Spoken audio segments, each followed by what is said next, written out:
ಎಂತಹ ಸ್ತ್ರೀಯರಿಗೆ ಪರಪುರುಷರೊಂದಿಗೆ ಸಂಬಂಧವನ್ನು ಇಟ್ಟುಕೊಂಡಾಗಲೂ ಎಂದಿಗೂ ಪಾಪ ತಟ್ಟುವುದಿಲ್ಲ. ದರ್ಶಕ ಬಂಧುಗಳೇ, ನಿಮ್ಮ ಪರಿವಾರದ ಸಮಸ್ಯೆಗೆ ಪರಿಹಾರವಾಗಬಹುದು. ಈ ಕಥೆಯನ್ನು ಕೇಳುವುದರಿಂದ ನಿಮ್ಮ ಪರಿವಾರದ ಎಲ್ಲ ಸಮಸ್ಯೆಗಳು ಮಾಯವಾಗುತ್ತವೆ. ಹೆಚ್ಚು ಸಮಯವನ್ನು ವ್ಯರ್ಥ ಮಾಡದೆ ಕಥೆಯನ್ನು ಪ್ರಾರಂಭ ಮಾಡೋಣ. ಒಂದಾನೊಂದು ಕಾಲದಲ್ಲಿ ದೇವರ್ಷಿ ನಾರದರು ಭೂಮಿಯಲ್ಲಿ ಸುತ್ತಾಡುತ್ತಿದ್ದರು. ಈ ಮಧ್ಯದಲ್ಲಿ ನಾರದರು ಸ್ತ್ರೀಯು ಪರಪುರುಷನೊಂದಿಗೆ ಸಂಬಂಧ ಇಟ್ಟುಕೊಂಡಿರುವುದನ್ನು ನೋಡಿದರು. ಈ ದೃಶ್ಯವನ್ನು ನೋಡಿ ನಾರದರ ಮನಸ್ಸಿನಲ್ಲಿ ಒಂದು ವಿಚಾರ ಮೂಡಿತು. ಇವಳಂತೂ ಮದುವೆಯಾದ ಸ್ತ್ರೀಯಾಗಿದ್ದಾಳೆ. ತನ್ನ ಗಂಡನ ಆಯುಷ್ಯ ವೃದ್ಧಿಗಾಗಿ ವ್ರತವನ್ನು ಆಚರಿಸುತ್ತಾಳೆ. ಆದರೂ ಅದೇ ಸ್ತ್ರೀ ಪರಪುರುಷರೊಂದಿಗೆ ಸಂಬಂಧವನ್ನು ಇಟ್ಟುಕೊಂಡಿದ್ದಾಳೆ. ಇದು ಹೇಗೆ ಸಾಧ್ಯ? ಇದು ಧರ್ಮ ಹಾಗೂ ಮರ್ಯಾದೆಯ ವಿರುದ್ಧವಾಗಿದೆ. ಇದು ಹೀಗೇಕೆ ನಡೆಯುತ್ತದೆ? ಅಂತಹ ಸ್ತ್ರೀಯರು ಹೀಗೇಕೆ ಮಾಡುತ್ತಾರೆ? ಆಗ ನಾರದರು ಯೋಚಿಸಿದರು, ಇದು ಅತಿ ದೊಡ್ಡ ರಹಸ್ಯವಾಗಿದೆ. ಈ ವಿಷಯವನ್ನು ತಿಳಿದುಕೊಳ್ಳುವುದು ಅತಿ ಅವಶ್ಯಕವಾಗಿದೆ. ಈ ಪ್ರಶ್ನೆಯನ್ನು ಯಾರಲ್ಲಿ ಹೋಗಿ ಕೇಳಬೇಕು? ಈ ಪ್ರಶ್ನೆಗೆ ಉತ್ತರ ನೀಡುವವರು ಯಾರು? ಹೀಗೆ ನಾರದರು ವಿಚಾರ ಮಾಡುತ್ತಾ ಅವರ ಮನಸ್ಸಿನಲ್ಲಿ ಒಂದು ಯೋಚನೆ ಬಂದಿತ್ತು. ಇದರ ಬಗ್ಗೆ ಸೃಷ್ಟಿಕರ್ತ ಪೂಜ್ಯ ಬ್ರಹ್ಮನಲ್ಲಿಯೇ ಹೋಗಿ ಕೇಳಬೇಕು. ಅವರಿಂದಲೇ ಇದಕ್ಕೆ ಉತ್ತರ ದೊರೆಯಲು ಸಾಧ್ಯ ಎಂದು ದೃಢತೆಯಿಂದ ನಾರದ ಮುನಿಗಳು ಬ್ರಹ್ಮನ ಬಳಿಗೆ ಬಂದು ತಲುಪಿದರು. ಬ್ರಹ್ಮದೇವರು ನಾರದ ಮುನಿಗಳನ್ನು ನೋಡಿ ಪ್ರೀತಿಯಿಂದ ಹೇಳಿದರು, ಬಾ ನಾರದ ಮಗ, ಎಲ್ಲವೂ ಕುಶಲಮಂಗಲವೇ? ನಿನ್ನ ಮುಖವನ್ನು ಹಾಗೂ ನಿನ್ನ ಪ್ರಶ್ನಾರ್ಥಕ ಭಾವವನ್ನು ಮತ್ತು ನಿನ್ನ ಯೋಚನೆ ನೋಡಿದಾಗ ನೀನು ಯಾವುದೋ ಒಂದು ನಿಗೂಢ ಪ್ರಶ್ನೆಗೆ ಉತ್ತರವನ್ನು ಹುಡುಕಿಕೊಂಡು ಬಂದಿದ್ದೀಯಾ ಎಂದು ಭಾಸವಾಗುತ್ತಿದೆ. ನಿಸ್ಸಂಕೋಚದಿಂದ ನಿನ್ನ ಪ್ರಶ್ನೆಯನ್ನು ನನ್ನ ಮುಂದಿಡು. ಆಗ ದೇವರ್ಷಿ ನಾರದ ಪಿತಾಮಹರು ಬ್ರಹ್ಮದೇವರಲ್ಲಿ ನಿವೇದಿಸಿಕೊಂಡರು, ಹೇ ಪಿತಾಮಹ, ನಾನು ಭೂಮಿಯ ಮೇಲೆ ಬ್ರಹ್ಮಣಿಯಲ್ಲಿ ತೊಡಗಿಕೊಂಡಿದ್ದಾಗ ನಾನು ಒಬ್ಬಳು ವಿವಾಹಿತ ಸ್ತ್ರೀ ಪರಪುರುಷನೊಂದಿಗೆ ಸಂಬಂಧವಿಟ್ಟುಕೊಂಡಿರುವುದನ್ನು ನೋಡಿದೆ. ನಾನು ಇದನ್ನು ಕೂಡ ಕೇಳಿದ್ದೇನೆ. ಅಂಥ ಸ್ತ್ರೀಯರು ಗಂಡನ ಆಯುಷ್ಯ ವೃದ್ಧಿಗಾಗಿ ಉಪವಾಸ ವ್ರತವನ್ನು ಕೂಡ ಕೈಗೊಳ್ಳುತ್ತಾರೆ ಎಂದು ಕೇಳಿದ್ದೇನೆ. ಆದರೂ ಇವರು ಪರಪುರುಷರೊಂದಿಗೆ ಹೇಗೆ ಸಂಬಂಧ ಬೆಳೆಸುತ್ತಾರೆ? ಇದು ಹೇಗೆ ಸಾಧ್ಯ? ಇದಂತೂ ಧರ್ಮ ಹಾಗೂ ಮರ್ಯಾದೆಯ ವಿರುದ್ಧವಾಗಿದೆ. ಅಂಥ ಸ್ತ್ರೀಯರು ಹಾಗೇಕೆ ಮಾಡುತ್ತಾರೆ? ದಯವಿಟ್ಟು ಇದಕ್ಕೆ ಉತ್ತರವನ್ನು ನೀಡಿ ನನ್ನ ಚಿಂತೆಗೆ ಪರಿಹಾರ ಒದಗಿಸಿ. ನಾನು ನಿಮ್ಮ ಬಳಿ ಇದೇ ಪ್ರಶ್ನೆಯ ಉತ್ತರದ ನಿರೀಕ್ಷೆಯಲ್ಲಿ ಬಂದಿದ್ದೇನೆ. ಪಿತಾಮಹ ಬ್ರಹ್ಮದೇವರು ಮುಗುಳ್ನಗುತ್ತಾ ಹೇಳಿದರು, ಹೇ ದೇವರ್ಷಿ ನಾರದ, ನೀನು ಯಾವ ಪ್ರಶ್ನೆಯನ್ನು ಕೇಳಿದ್ದೀಯೋ ಅದು ಸಮಾಜಕ್ಕೆ ಅತ್ಯಂತ ಕಲ್ಯಾಣದಾಯಕವಾಗಿದೆ. ನಾನು ನಿನ್ನ ಈ ಪ್ರಶ್ನೆಗೆ ಉತ್ತರವನ್ನು ಒಂದು ಕಥೆಯ ಮಾಧ್ಯಮದ ಮೂಲಕ ನೀಡುತ್ತೇನೆ. ಧ್ಯಾನಪೂರ್ವಕವಾಗಿ ಕಥೆಯನ್ನು ಕೇಳುವುದು ಅತ್ಯವಶ್ಯಕವಾಗಿದೆ. ಆಗ ದೇವರ್ಷಿ ನಾರದರು ಹೇಳಿದರು, ಹೇ ಪಿತಾಮಹ, ನಾನು ನಿಮ್ಮ ಕಥೆಯನ್ನು ಮನಪೂರ್ವಕವಾಗಿ ಕೇಳುತ್ತೇನೆ ಮತ್ತು ಧ್ಯಾನವಿಟ್ಟು ತಿಳಿದುಕೊಳ್ಳುತ್ತೇನೆ. ದಯವಿಟ್ಟು ನಿಮ್ಮ ಕಥೆಯನ್ನು ಪ್ರಾರಂಭ ಮಾಡಿ ಮತ್ತು ನನ್ನ ಶಂಕೆಯನ್ನು ನಿವಾರಿಸಿ. ಆಗ ಪಿತಾಮಹ ಬ್ರಹ್ಮದೇವರು ಕಥೆಯನ್ನು ಪ್ರಾರಂಭ ಮಾಡುತ್ತಾರೆ. ಹೇ ದೇವರ್ಷಿ ನಾರದ, ಒಂದಾನೊಂದು ಕಾಲದಲ್ಲಿ ಒಂದು ಹಳ್ಳಿಯಲ್ಲಿ ಒಬ್ಬ ಪಂಡಿತರು ತಮ್ಮ ಪತ್ನಿಯೊಂದಿಗೆ ಇರುತ್ತಿದ್ದರು. ಆ ಪಂಡಿತರು ಅತ್ಯಂತ ಮೇಧಾವಿಗಳಾಗಿದ್ದರು. ನಕ್ಷತ್ರ ವಿದ್ಯೆಯಲ್ಲಿ ಪಾರಂಗತರಾಗಿದ್ದರು. ಪುತ್ರನಾಗಿರಲಿ ಪುತ್ರಿಯಾಗಿರಲಿ ಅವರ ಜನ್ಮ ನಕ್ಷತ್ರವನ್ನು ನೋಡಿ ಅವರ ಜನ್ಮ ಕುಂಡಲಿಯನ್ನು ಮಾಡುವುದರಲ್ಲಿ ನಿಶ್ಚೀಮರಾಗಿದ್ದರು. ಪುರಾಣ ಶಾಸ್ತ್ರಗಳ ಬಗ್ಗೆಯೂ ಕೂಡ ಅವರಿಗೆ ಅಪಾರ ಜ್ಞಾನವಿತ್ತು. ಒಂದು ದಿನ ಪಂಡಿತರ ಪತ್ನಿಯು ಒಂದು ಮಗುವಿಗೆ ಜನ್ಮ ನೀಡಿದಳು. ಪಂಡಿತರ ಪತ್ನಿಯು ತಮ್ಮ ಪುತ್ರಿಯನ್ನು ಪಡೆದು ಅತ್ಯಂತ ಪ್ರಸನ್ನಳಾಗಿದ್ದಳು. ಆದರೆ ಪಂಡಿತರು ಯಾವಾಗ ತಮ್ಮ ನವಜಾತ ಮಗಳ ಜನ್ಮ ಕುಂಡಲಿಯನ್ನು ನೋಡಿದರೋ ಅವರು ತುಂಬ ಚಿಂತೆಗೊಳಗಾದರು. ಆದರೂ ಪಂಡಿತರು ತನ್ನ ಪತ್ನಿಗೆ ಈ ಮಾತನ್ನು ಹೇಳಲಿಲ್ಲ, ಏಕೆಂದರೆ ಅವಳು ಈಗಷ್ಟೇ ಪ್ರಸವದ ಸ್ಥಿತಿಯಿಂದ ಹೊರಬಂದಿದ್ದಳು. ತನ್ನ ಪತ್ನಿಯ ಮುಖದಲ್ಲಿನ ಸಂತೋಷವನ್ನು ನೋಡಿ ಅವರು ಸುಮ್ಮನಾದರು. ಆದರೆ ಅವರ ಮನಸ್ಸಿನಲ್ಲಿ ಆಳವಾದ ಚಿಂತೆ ಬೇರೂರಿತ್ತು. ಕೆಲವು ದಿನಗಳ ನಂತರ ಯಾವಾಗ ಅವರ ಪುತ್ರಿಯ ನಾಮಕರಣ ಶಾಸ್ತ್ರ ನಡೆಯಿತೋ ಆಗ ಅವರು ತಮ್ಮ ಮಗಳಿಗೆ ರೀತಾ ಎಂದು ಹೆಸರಿಟ್ಟರು. ರೀತಾ ನೋಡಲು ತುಂಬ ಸುಂದರವಾಗಿದ್ದಳು. ಹೀಗೆ ಸಮಯ ನಿಧಾನವಾಗಿ ಕಳೆಯತೊಡಗಿತು ಮತ್ತು ಅವಳು ದೊಡ್ಡವಳಾಗುತ್ತಾ ಸಾಗಿದಳು. ಆಗ ರೀತಾಳ ತಾಯಿಯು ಪಂಡಿತರಲ್ಲಿ ಹೇಳಿದಳು, ಓ ಪ್ರಿಯ, ಈಗ ನಮ್ಮ ಮಗಳು ವಿವಾಹಕ್ಕೆ ಯೋಗ್ಯಳಾಗಿದ್ದಾಳೆ. ಕೃಪೆ ತೋರಿ ಯೋಗ್ಯವಾದ ವರವನ್ನು ಹುಡುಕಿ ಅವಳ ವಿವಾಹವನ್ನು ಸಂಪನ್ನಗೊಳಿಸಬೇಕು. ಪಂಡಿತರು ಈ ಮಾತನ್ನು ಕೇಳಿದರೂ ಕೂಡ ಯಾವುದೋ ಕಾರಣವೊಡ್ಡಿ ಈ ಮಾತನ್ನು ಮರೆಸಿಬಿಟ್ಟರು. ರೀತಾಳ ತಾಯಿಯು ಯಾವಾಗಲಾದರೂ ರೀತಾಳ ಮದುವೆ ಬಗ್ಗೆ ಮಾತನಾಡಿದರೆ ಏನಾದರೂ ಒಂದು ನೆಪ ಒಡ್ಡಿ ಮಾತು ಮರೆಸಿಬಿಡುತ್ತಿದ್ದರು. ಹೀಗೆ ಮಾಡುತ್ತಾ ಸಮಯ ಕಳೆಯತೊಡಗಿತು. ಪಂಡಿತರು ರೀತಾಳ ಮದುವೆ ಮಾಡಲಿಲ್ಲ. ಅವರು ಹಾಗೇಕೆ ಮಾಡುತ್ತಿದ್ದರು? ಇದಕ್ಕೆ ಕಾರಣವೇನೆಂದರೆ ಅವರಿಗೊಂದು ಚಿಂತೆ ಕಾಡುತ್ತಿತ್ತು. ಪಂಡಿತರಿಗೆ ರೀತಾಳ ಜನ್ಮ ಕುಂಡಲಿಯಲ್ಲಿ ನಮೂದಿಸಲ್ಪಟ್ಟ ಒಂದು ವಿಚಾರ ಮನಸ್ಸಿಗೆ ತುಂಬ ಕಾಡುತ್ತಿತ್ತು. ಕುಂಡಲಿಯಲ್ಲಿ ಬರೆಯಲಾಗಿತ್ತು, ರೀತಾಳನ್ನು ಮದುವೆ ಮಾಡಿಕೊಳ್ಳುವ ಯಾವುದೇ ವ್ಯಕ್ತಿಯು 2-3 ವರ್ಷಗಳಲ್ಲಿ ಮರಣ ಹೊಂದುತ್ತಾನೆ ಮತ್ತು ರೀತಾಳ್ ವಿಧವೆಯಾಗುತ್ತಾಳೆ. ಮತ್ತು ವೀಕ್ಷಕರೇ ಯೋಚಿಸಿ, ಈ ಪ್ರಪಂಚದಲ್ಲಿ ಯಾವ ತಂದೆಯೂ ತನ್ನ ಪುತ್ರಿಯನ್ನು ವಿಧವೆಯ ರೂಪದಲ್ಲಿ ನೋಡಲು ಬಯಸುವುದಿಲ್ಲ. ಪಂಡಿತರ ಹೃದಯವು ಇದನ್ನು ಸಹಿಸಿಕೊಳ್ಳಲು ಸಾಧ್ಯವಾಗುವುದಿಲ್ಲ. ಆದ್ದರಿಂದ ಪಂಡಿತರು ತಮ್ಮ ಪುತ್ರಿಯ ಮದುವೆಯನ್ನು ಮಾಡಬಾರದೆಂದು ನಿಶ್ಚಯಿಸಿಕೊಂಡರು. ಹೀಗೆ ಸಮಯ ಕಳೆಯತೊಡಗಿತು.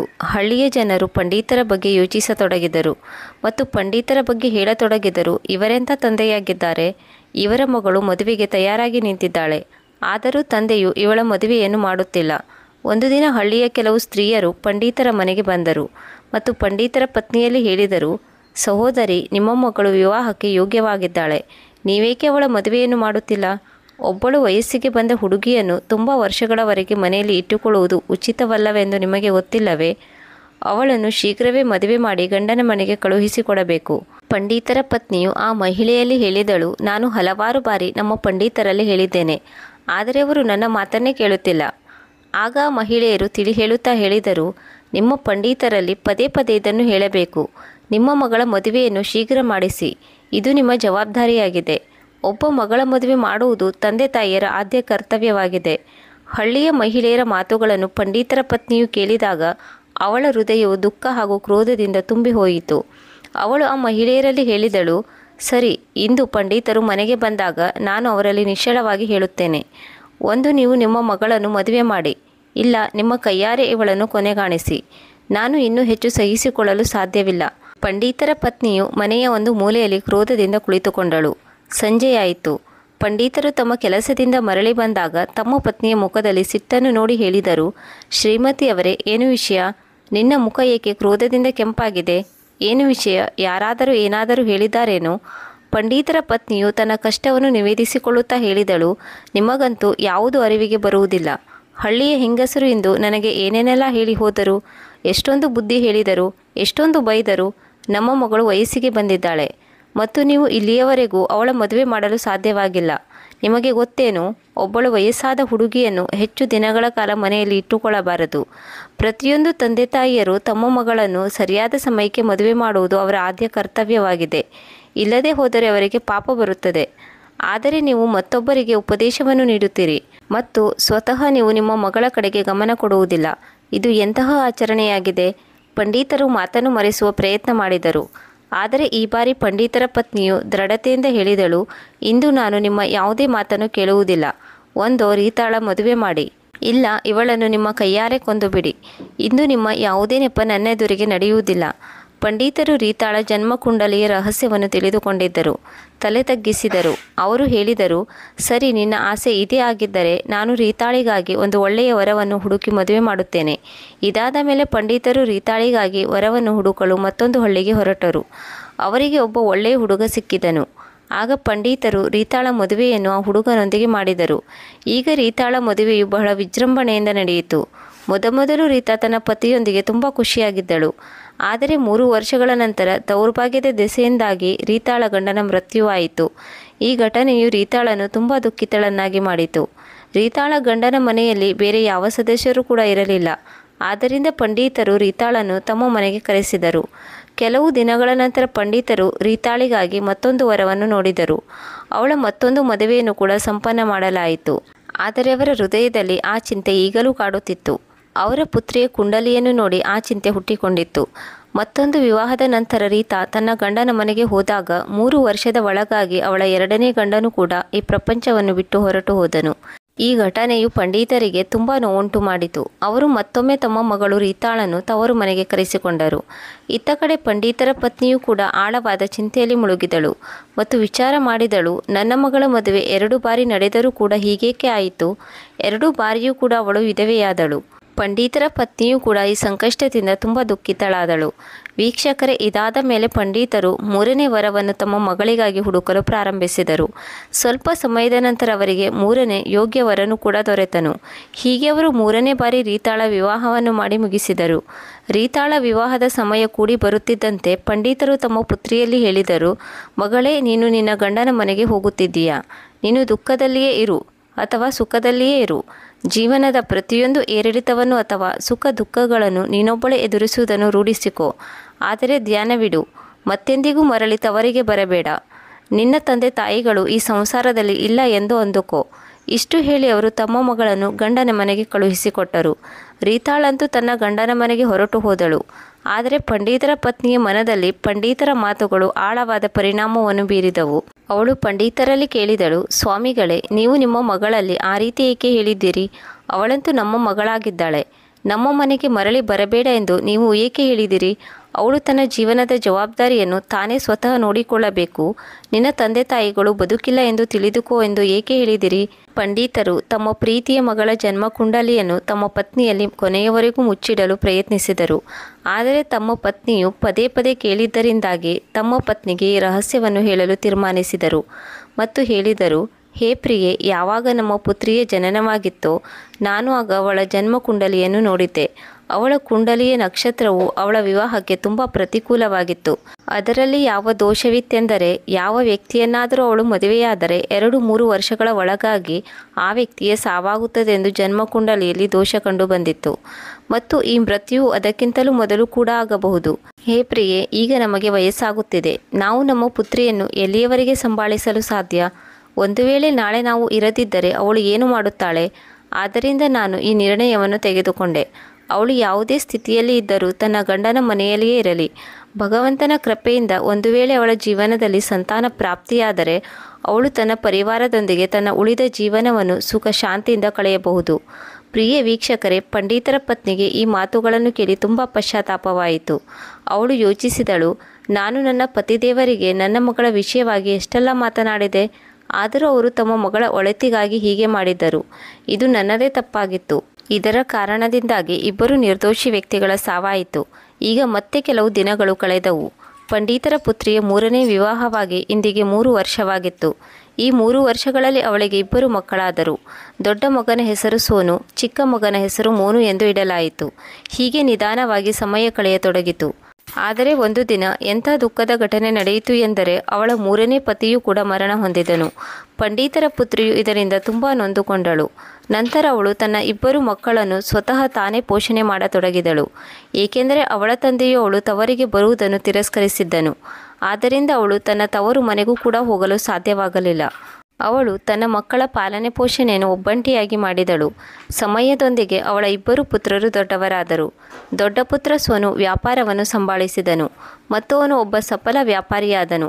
ಅವನು ಹಳ್ಳಿಗಳಲ್ಲಿ ಕಾಳುಗಳನ್ನು ಖರೀದಿಸಿ ಪಟ್ಟಣದಲ್ಲಿ ಮಾರಾಟ ಮಾಡುತ್ತಿದ್ದನು. ಹೀಗೆ ಸೋನು ಪಟ್ಟಣದಲ್ಲಿ ಒಂದು ದೊಡ್ಡ ದಿನಸಿ ಅಂಗಡಿಯನ್ನು ಕೂಡ ಹಾಕಿದನು. ಸೋನುವಿನ ಒಬ್ಬ ಆತ್ಮೀಯ ಮಿತ್ರನಿದ್ದನು. ಅವನ ಹೆಸರು ಶ್ಯಾಮ್ ಎಂದಾಗಿತ್ತು. ಶ್ಯಾಮ್ ಹತ್ತಿರದ ಹಳ್ಳಿಯಲ್ಲಿ ವಾಸವಿದ್ದನು. ಸೋನುವಿನ ತಮ್ಮ ಇನ್ನೂ ಚಿಕ್ಕವನಾಗಿದ್ದನು. ಸೋನು ದೊಡ್ಡವನಾಗುತ್ತಿದ್ದಂತೆ ಅವನ ಮದುವೆಯನ್ನು ಹತ್ತಿರದ ಹಳ್ಳಿಯ ಒಬ್ಬಳು ರೂಪವತಿ ಜಯಾಳೊಂದಿಗೆ ಮಾಡಿಸಿದಳು. ಜಯಾಳು ನಾಚಿಕೆ ಸ್ವಭಾವದವಳಷ್ಟೇ ಆಗಿರದೆ ಆದರ್ಶ ಪತ್ನಿಯ ಎಲ್ಲ ಸದ್ಗುಣಗಳನ್ನು ಅವಳು ಹೊಂದಿದ್ದಳು. ತನ್ನ ಅಮ್ಮ ಹಾಗೂ ತಮ್ಮನನ್ನು ನೋಡಿಕೊಳ್ಳಲು ಸೋನು ತನ್ನ ಪತ್ನಿಯನ್ನು ಹಳ್ಳಿಯಲ್ಲಿಯೇ ಬಿಟ್ಟು ಪಟ್ಟಣಕ್ಕೆ ಬಂದನು. ಏಕೆಂದರೆ ಪಟ್ಟಣದಲ್ಲಿ ಅವನು ತನ್ನ ವ್ಯಾಪಾರವನ್ನು ಸಂಭಾಳಿಸಬೇಕಾಗಿತ್ತು. ಅವಳ ತಮ್ಮ ಮೋನು ಇನ್ನೂ ಅಭ್ಯಾಸದಲ್ಲಿ ತೊಡಗಿದ್ದನು. ಅವಳ ಅಮ್ಮನೂ ಕೂಡ ವೃದ್ಧಳಾಗಿದ್ದಳು. ಆದ್ದರಿಂದ ಜಯಾಳ ಉಪಸ್ಥಿತಿಯಿಂದಾಗಿ ಅವರ ಎಲ್ಲ ಕೆಲಸಗಳು ಸುಸೂತ್ರವಾಗಿ ನಡೆಯಲಿ ಎಂದು ಬಯಸಿದನು. ಜಯಾಳಿಗೆ ಏನಾದರೂ ಅವಶ್ಯಕತೆ ಇದ್ದಾಗ ಸೋನು ತನ್ನ ಗೆಳೆಯ ಶ್ಯಾಮ್ನಿಗೆ ಹೇಳಿ ಒದಗಿಸುತ್ತಿದ್ದನು. ಎಲ್ಲಿಯವರೆಗೆ ಎಂದರೆ, ಜಯಾಳು ಎಲ್ಲಿಗಾದರೂ ಹೋಗಬೇಕೆಂದರೆ ಶ್ಯಾಮ್ ಅವಳಿಗೆ ಸಹಾಯ ಮಾಡುತ್ತಿದ್ದನು. ಅವಳಿಗೆ ಎಲ್ಲಿಗೆ ಹೋಗಬೇಕೋ ಅಲ್ಲಿಗೆ ಕರೆದುಕೊಂಡು ಹೋಗುತ್ತಿದ್ದನು. ಜಯಾ ಕೂಡ ತನ್ನ ಅತ್ತೆಯ ಸೇವೆ ಮಾಡುತ್ತಿದ್ದಳು ಮತ್ತು ಸೋನುವನ್ನು ತುಂಬ ಪ್ರೀತಿಸುತ್ತಿದ್ದಳು. ಹೀಗೆ ಸಮಯ ಕಳೆಯತೊಡಗಿತು. ಒಂದು ದಿನ ಆಕಸ್ಮಿಕವಾಗಿ ಶ್ಯಾಮ್ ಜಯಾಳ ಮನೆಗೆ ಬಂದನು. ಆ ಸಮಯದಲ್ಲಿ ಸೋನುವಿನ ಪತ್ನಿ ಜಯಾ ಯಾವುದೋ ಕಾರ್ಯದಲ್ಲಿ ನಿರತಳಾಗಿದ್ದಳು. ಶ್ಯಾಮನು ಹೊರಗಿನಿಂದ ಕೂಗಿ ಕರೆದನು, ಅತ್ತಿಗೆ ಎಲ್ಲಿದ್ದೀರಿ? ಹೊರಗೆ ಬನ್ನಿ, ನಿಮ್ಮ ತಂದೆಯ ಆರೋಗ್ಯ ತುಂಬ ಹದಗೆಟ್ಟಿದೆ. ಅವರು ನಿಮ್ಮನ್ನು ತಕ್ಷಣ ಕರೆದುಕೊಂಡು ಬರಲು ಕಳುಹಿಸಿಕೊಟ್ಟಿದ್ದಾರೆ. ಅವರು ನಿಮ್ಮನ್ನು ಭೇಟಿಯಾಗಲು ಬಯಸಿದ್ದಾರೆ. ಜಯಾಳು ಶ್ಯಾಮನ ಮಾತುಗಳನ್ನು ಕೇಳಿ ತಕ್ಷಣ ಶ್ಯಾಮನ ಬಳಿ ಬಂದು ತಲುಪಿದಳು. ಇಷ್ಟರಲ್ಲಿ ಜಯಾಳ ಅತ್ತೆಯೂ ಕೂಡ ಹೊರಗೆ ಬಂದಳು. ಶ್ಯಾಮನನ್ನು ನೋಡಿ ಕೇಳತೊಡಗಿದಳು, ಮಗ, ನೀನು ಇಲ್ಲಿಗೆ ಏಕೆ ಬಂದಿದ್ದೀಯಾ? ಆಗ ಶ್ಯಾಮ್ ಹೇಳಿದನು, ಅಮ್ಮ, ಜಯಾ ಅತ್ತಿಗೆಯ ತಂದೆಯ ಆರೋಗ್ಯ ತುಂಬ ಹದಗೆಟ್ಟಿದೆ. ಅವರು ತಕ್ಷಣ ಜಯಾಳನ್ನು ಕರೆದುಕೊಂಡು ಬರುವಂತೆ ನನ್ನನ್ನು ಕಳುಹಿಸಿಕೊಟ್ಟಿದ್ದಾರೆ. ಆದ್ದರಿಂದ ನಾನು ಇಲ್ಲಿಗೆ ಬಂದಿದ್ದೇನೆ. ಜಯಾಳ ಅತ್ತೆಯು ಇದನ್ನು ಕೇಳಿ ಜಯಾಳಲ್ಲಿ ಹೇಳಿದರು, ಮಗಳೇ, ನೀನು ತಕ್ಷಣ ಹೋಗು. ನಿನ್ನ ತಂದೆಯ ಆರೋಗ್ಯವನ್ನು ನೋಡಿಕೋ. ನೀನು ಈಗ ಅವರ ಜೊತೆ ಇರುವುದು ಅತಿ ಅವಶ್ಯಕವಾಗಿದೆ. ಪಿತಾಮಹ ಬ್ರಹ್ಮ ದೇವರ್ಷಿ ನಾರದರಿಗೆ ಹೇಳಿದರು. ಆನಂತರ ಜಯ ಶ್ಯಾಮನ ಜೊತೆ ತವರು ಮನೆಯ ಕಡೆಗೆ ಹೊರಟಳು. ಅಲ್ಲಿಗೆ ಬಂದ ನಂತರ ತನ್ನ ತಂದೆಯ ಆರೋಗ್ಯವನ್ನು ನೋಡಿಕೊಳ್ಳುವುದರಲ್ಲಿ ನಿರತಳಾದಳು. ನಿಧಾನವಾಗಿ ಅವಳ ತಂದೆಯ ಆರೋಗ್ಯ ಸುಧಾರಿಸತೊಡಗಿತು. ಏಕೆಂದರೆ ಜಯಾಳ ಗಂಡ ನಗರದಲ್ಲಿದ್ದನು. ಜಯ ತವರು ಮನೆಯಲ್ಲಿದ್ದಳು. ಆದ್ದರಿಂದ ತನ್ನ ಎಲ್ಲ ಸಮಯವನ್ನು ಜಯ ತನ್ನ ತಂದೆಯ ಸೇವೆಯಲ್ಲಿ ಸಂಪೂರ್ಣವಾಗಿ ತೊಡಗಿಸಿಕೊಂಡಳು. ಇತ್ತ ಕಡೆ ಶ್ಯಾಮನು ಕೂಡ ಪ್ರತಿದಿನ ಜಯಾಳ ತಂದೆಯ ಆರೋಗ್ಯವನ್ನು ವಿಚಾರಿಸುವ ನೆಪದಲ್ಲಿ ಜಯಾಳ ಮನೆಗೆ ಬರತೊಡಗಿದನು.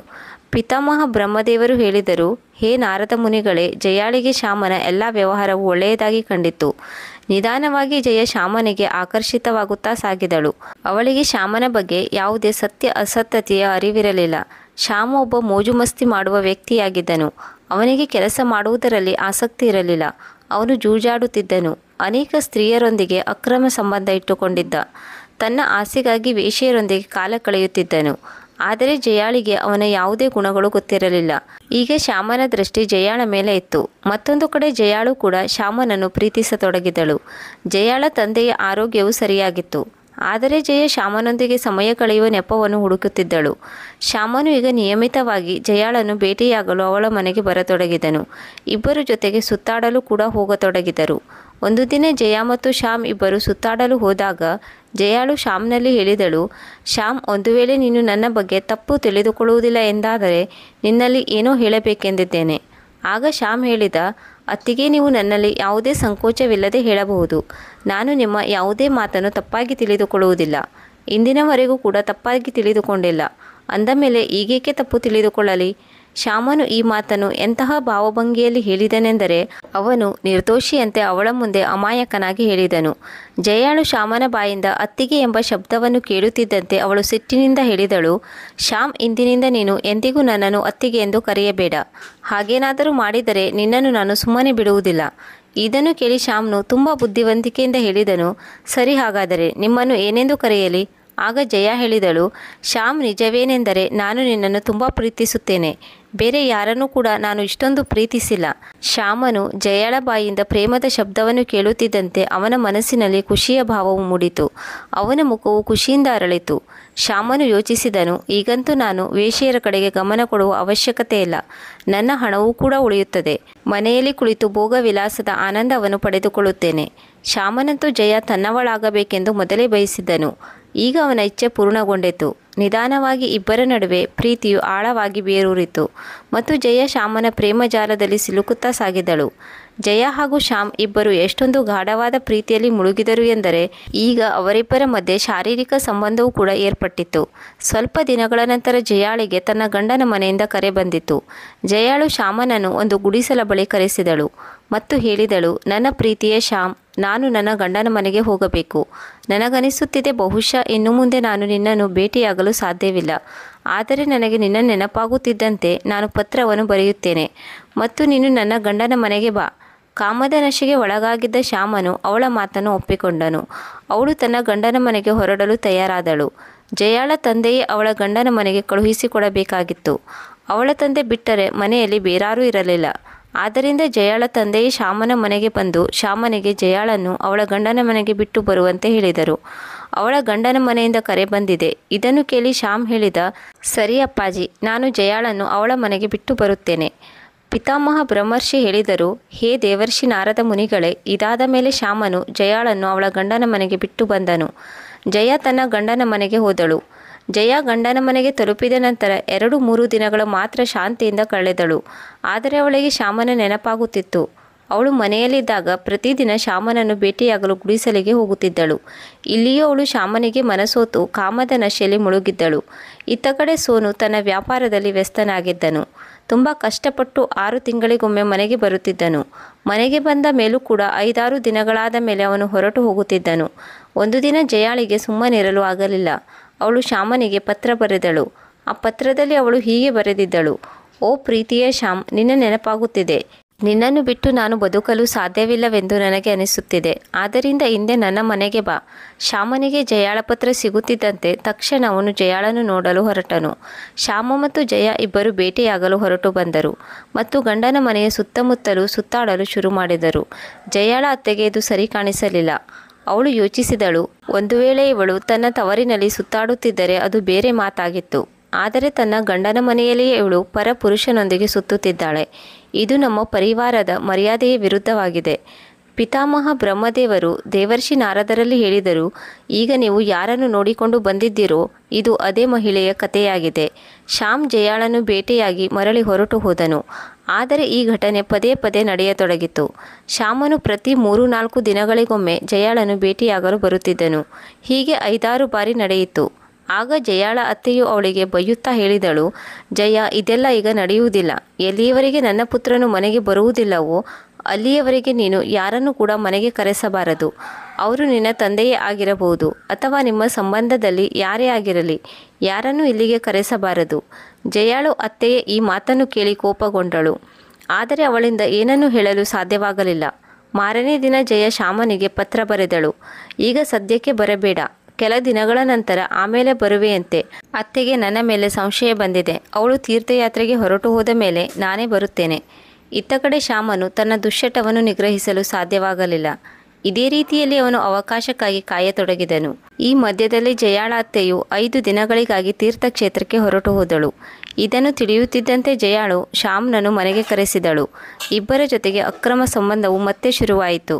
ಆಗ ಜಯಾಳು ನಿರ್ಧರಿಸಿದಳು, ತನ್ನ ಮೈದುನನ ಶಾಲೆ ಮುಗಿಯುವುದರ ಒಳಗಾಗಿ ಶ್ಯಾಮನನ್ನು ಹಿಂತಿರುಗಿ ಕಳಿಸಬಹುದು ಎಂದು ಅಂದುಕೊಂಡಿದ್ದಳು.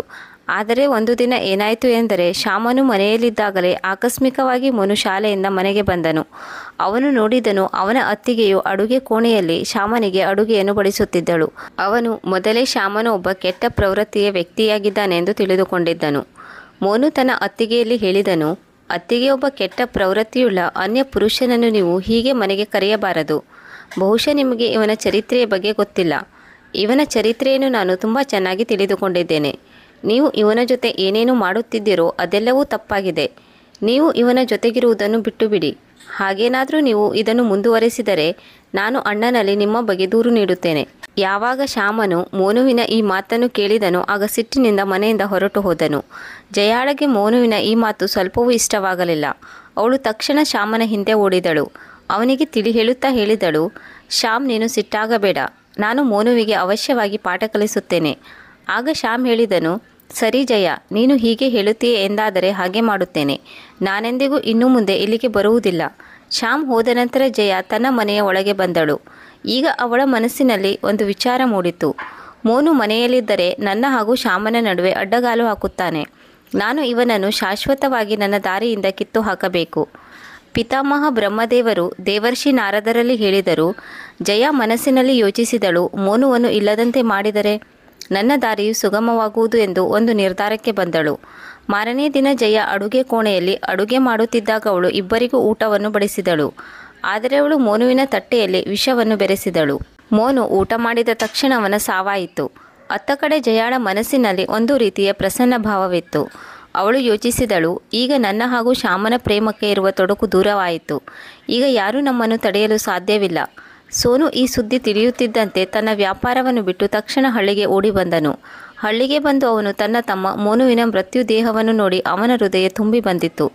ಅವನು ಯೋಚಿಸಿದನು, ನಾನು ನನ್ನ ತಮ್ಮ ಹಾಗೂ ತಾಯಿಗಾಗಿಯೇ ಪಟ್ಟಣದಲ್ಲಿ ತುಂಬ ಕಷ್ಟಪಡುತ್ತಿದ್ದೆ. ನನ್ನ ತಮ್ಮನಿಗೆ ಒಳ್ಳೆಯ ಶಿಕ್ಷಣವನ್ನು ಕೊಡಿಸಬೇಕೆಂದಿದ್ದೆ.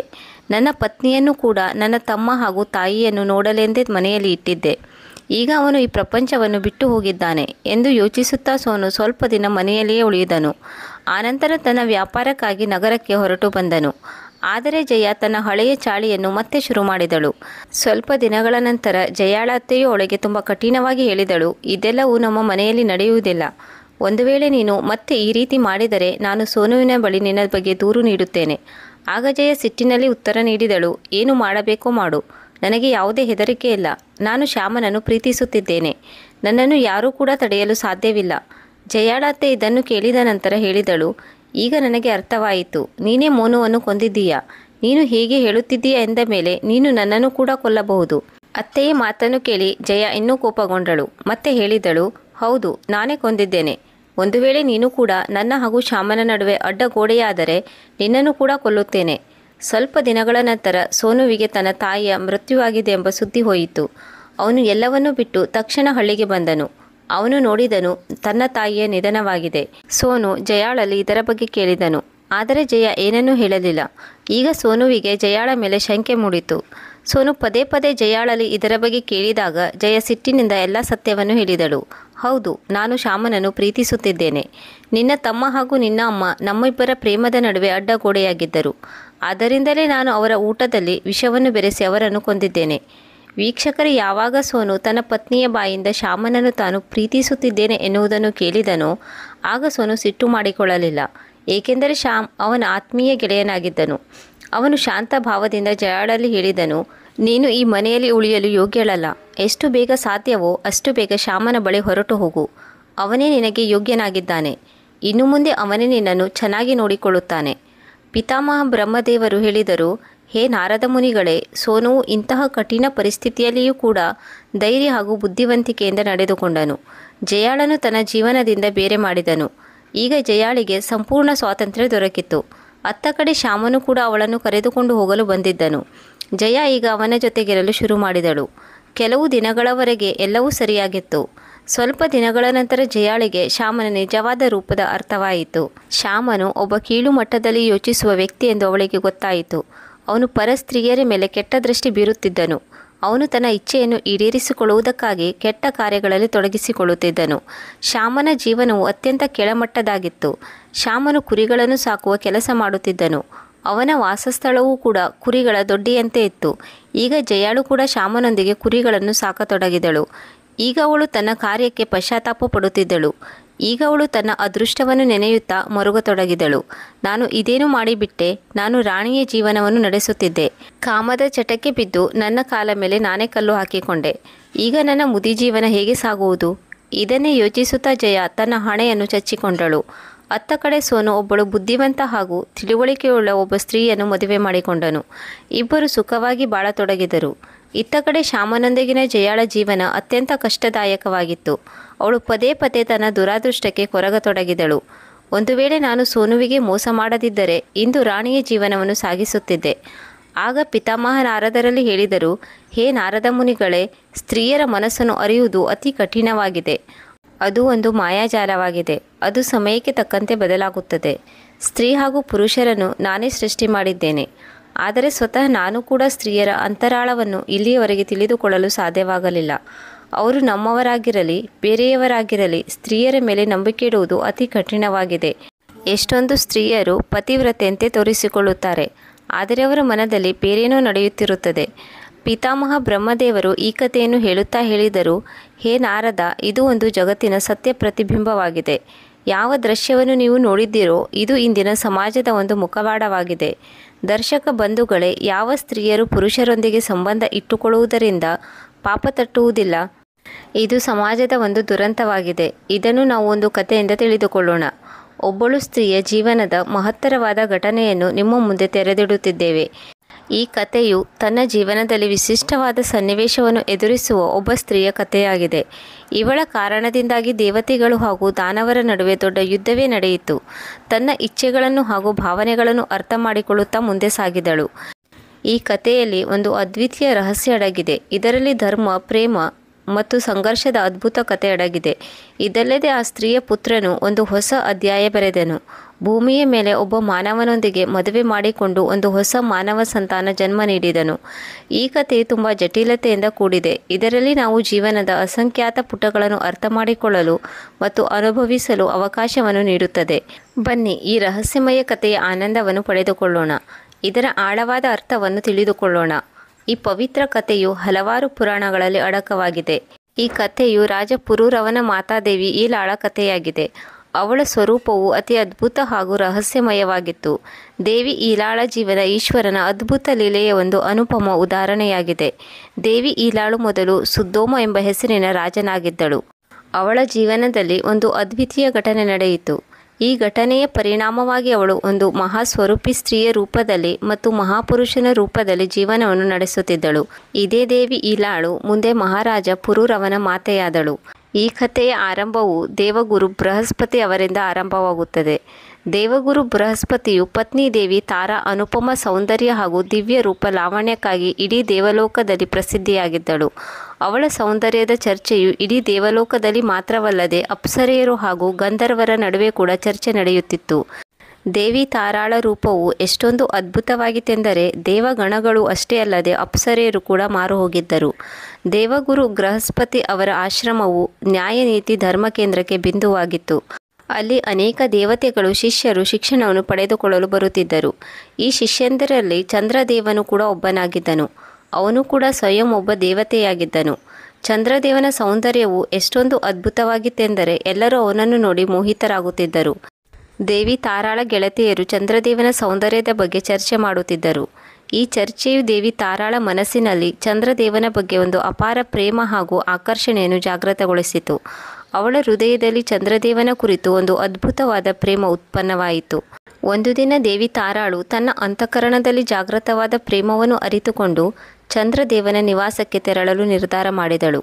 ಅಲ್ಲಿಗೆ ಹೋಗಿ ತಲುಪಿ ಅವಳು ಚಂದ್ರದೇವನಲ್ಲಿ ತನ್ನ ಅಪಾರವಾದ ಪ್ರೇಮವನ್ನು ವ್ಯಕ್ತಪಡಿಸಿದಳು.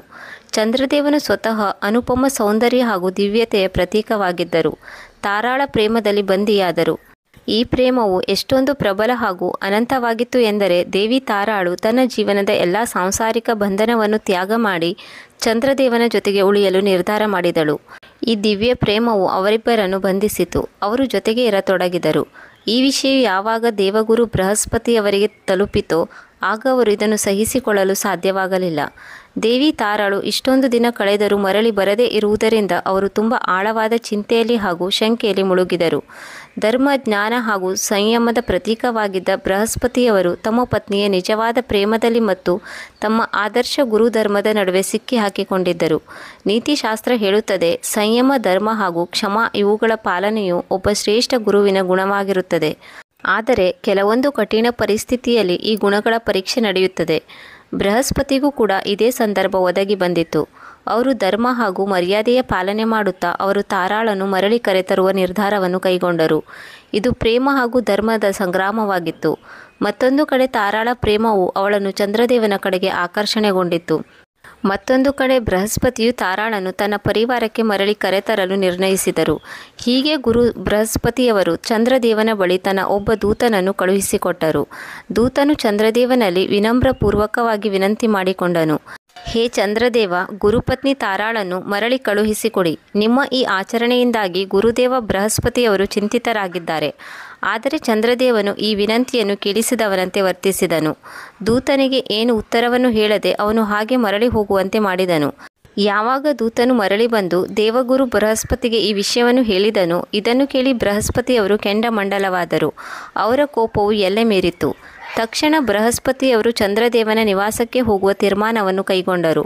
ಕೋಪಗೊಂಡ ಬೃಹಸ್ಪತಿಯವರು ಚಂದ್ರದೇವನ ದ್ವಾರಕ್ಕೆ ಬಂದು ತಲುಪಿದರು ಮತ್ತು ಗರ್ಜಿಸುತ್ತಾ ಹೇಳಿದರು, ಹೇ ಚಂದ್ರದೇವನೇ, ನೀನು ಎಂತಹ ಅಧರ್ಮ ಮಾಡುತ್ತಿದ್ದೀಯಾ?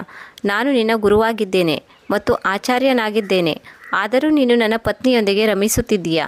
ನಿನಗೆ ಸ್ವಲ್ಪವಾದರೂ ಧರ್ಮ, ಮರ್ಯಾದೆ ಮತ್ತು ಲಜ್ಜೆಯ ಬಗ್ಗೆ ಕನಿಷ್ಠ ಜ್ಞಾನವಿದೆಯೇ?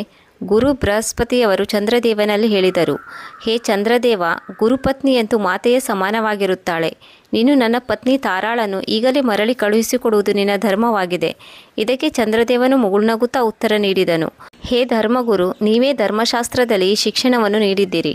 ಒಬ್ಬ ಬ್ರಾಹ್ಮಣನು ತನ್ನ ಜ್ಞಾನ ಹಾಗೂ ಸ್ತ್ರೀಯ ಮರ್ಯಾದೆಯಿಂದ ದೂಷಣೆಗೆ ಒಳಗಾಗುವುದಿಲ್ಲ. ಇಂದು ನಿಮಗೆ ಸ್ವತಃ ಈ ಸ್ಥಿತಿ ಬಂದಾಗ ನೀವೇ ಈ ಸಿದ್ಧಾಂತವನ್ನು ಏಕೆ ಒಪ್ಪಿಕೊಳ್ಳುವುದಿಲ್ಲ? ಮತ್ತೊಂದು ವಿಚಾರವೇನೆಂದರೆ, ನಾನು ನಿಮ್ಮ ಪತ್ನಿಯನ್ನು ಅಪಹರಿಸಿಲ್ಲ. ದೇವಿ ತಾರಾಳು ತನ್ನ ಸ್ವಯಂ ಇಚ್ಛೆಯಿಂದ ನನ್ನ ಬಳಿ ಬಂದಿದ್ದಾಳೆ. ಅವಳು ಯಾವಾಗ ಇಷ್ಟಪಡುತ್ತಾಳೋ ಆಗ ತನ್ನ ಸ್ವ ಇಚ್ಛೆಯಿಂದ ನಿಮ್ಮ ಬಳಿಗೆ ಬರುತ್ತಾಳೆ. ನಾನು ಅವಳನ್ನು ತಡೆಯುವ ಪ್ರಯತ್ನ ಮಾಡುವುದಿಲ್ಲ. ಆದ್ದರಿಂದ ಕೃಪೆ ತೋರಿ ನಿಮ್ಮ ನಿವಾಸಕ್ಕೆ ಮರಳಿ ಹೋಗಿ. ಚಂದ್ರದೇವನ ಈ ನುಡಿಗಳನ್ನು ಕೇಳಿ ಬೃಹಸ್ಪತಿಯ ಮನವು ಭಾರವಾಯಿತು. ಬೃಹಸ್ಪತಿಯು ತನ್ನ ಕ್ರೋಧವನ್ನು ತಡೆದುಕೊಂಡನು ಮತ್ತು ತನ್ನ ನಿವಾಸಕ್ಕೆ ಮರಳಿ ಬಂದನು. ಸ್ವಲ್ಪ ಸಮಯದವರೆಗೆ ತನ್ನ ಪತ್ನಿಯ ಬರುವಿಕೆಗಾಗಿ ಪ್ರತಿಜ್ಞೆ ಮಾಡಿದಾಗಲೂ ಕೂಡ ತಾರಾಳು ಬರದೇ ಇದ್ದಾಗ ಬೃಹಸ್ಪತಿಯ ಕೋಪ ಮತ್ತೊಮ್ಮೆ ತಾರಕಕ್ಕೇರಿತು. ಈ ಬಾರಿ ಬೃಹಸ್ಪತಿ ಅತ್ಯಂತ ಕ್ರೋಧದಿಂದ ಚಂದ್ರದೇವನ ದ್ವಾರಕ್ಕೆ ಬಂದು ತಲುಪಿದರು. ಅಲ್ಲಿ ದ್ವಾರಪಾಲಕನು ಅವರು ಒಳಗೆ ಹೋಗುವುದನ್ನು ತಡೆಯಲು ಪ್ರಯತ್ನಿಸಿದನು. ಬೃಹಸ್ಪತಿಯು ದೇವತೆಗಳ ಗುರುವಾಗಿದ್ದರು ಮತ್ತು ಪೂಜ್ಯನೀಯ ಬ್ರಾಹ್ಮಣರು ಹಾಗೂ ಧರ್ಮದ ಪ್ರವರ್ತಕರಾಗಿದ್ದರು.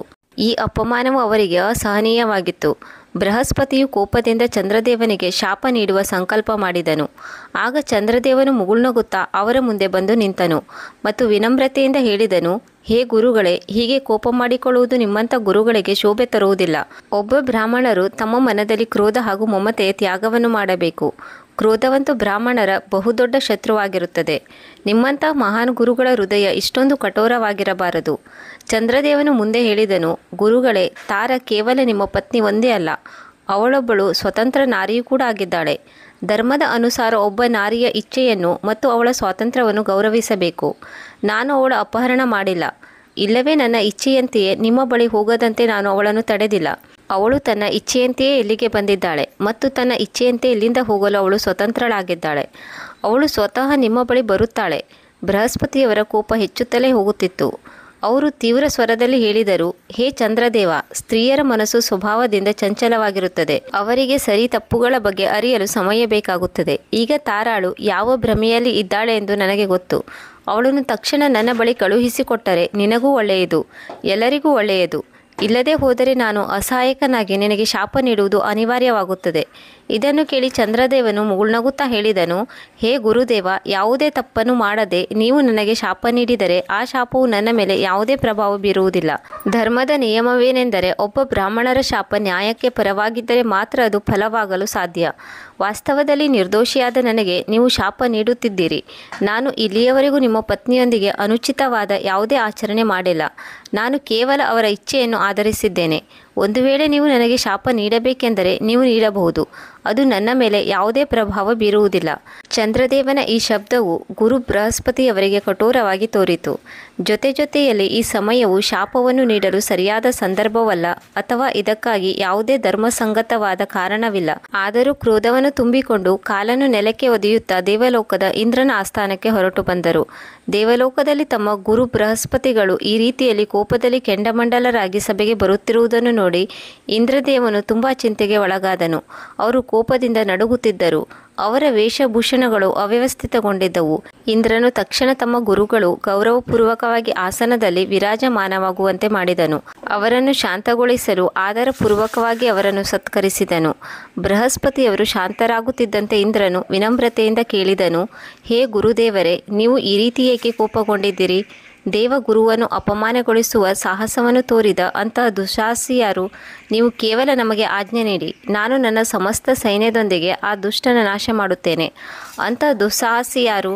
ನಿಮ್ಮ ಪ್ರಚಂಡ ಪ್ರತಾಪವನ್ನು ಮತ್ತು ನನ್ನ ಬಲವನ್ನು ನೋಡಿ ಹೆದರದೇ ಇರುವ ದುಷ್ಟ ಯಾರು? ನಾನು ಸ್ವಯಂ ಬ್ರಹ್ಮ, ವಿಷ್ಣು, ಮಹೇಶ್ವರರಂಥ ಬೃಹತ್ ಶಕ್ತಿಗಳಿಗೂ ಕೂಡ ನಿಮ್ಮ ಜೊತೆಯಾಗಿ ನಿಲ್ಲಲು ಆಗ್ರಹಪಡಿಸಬಲ್ಲೆ.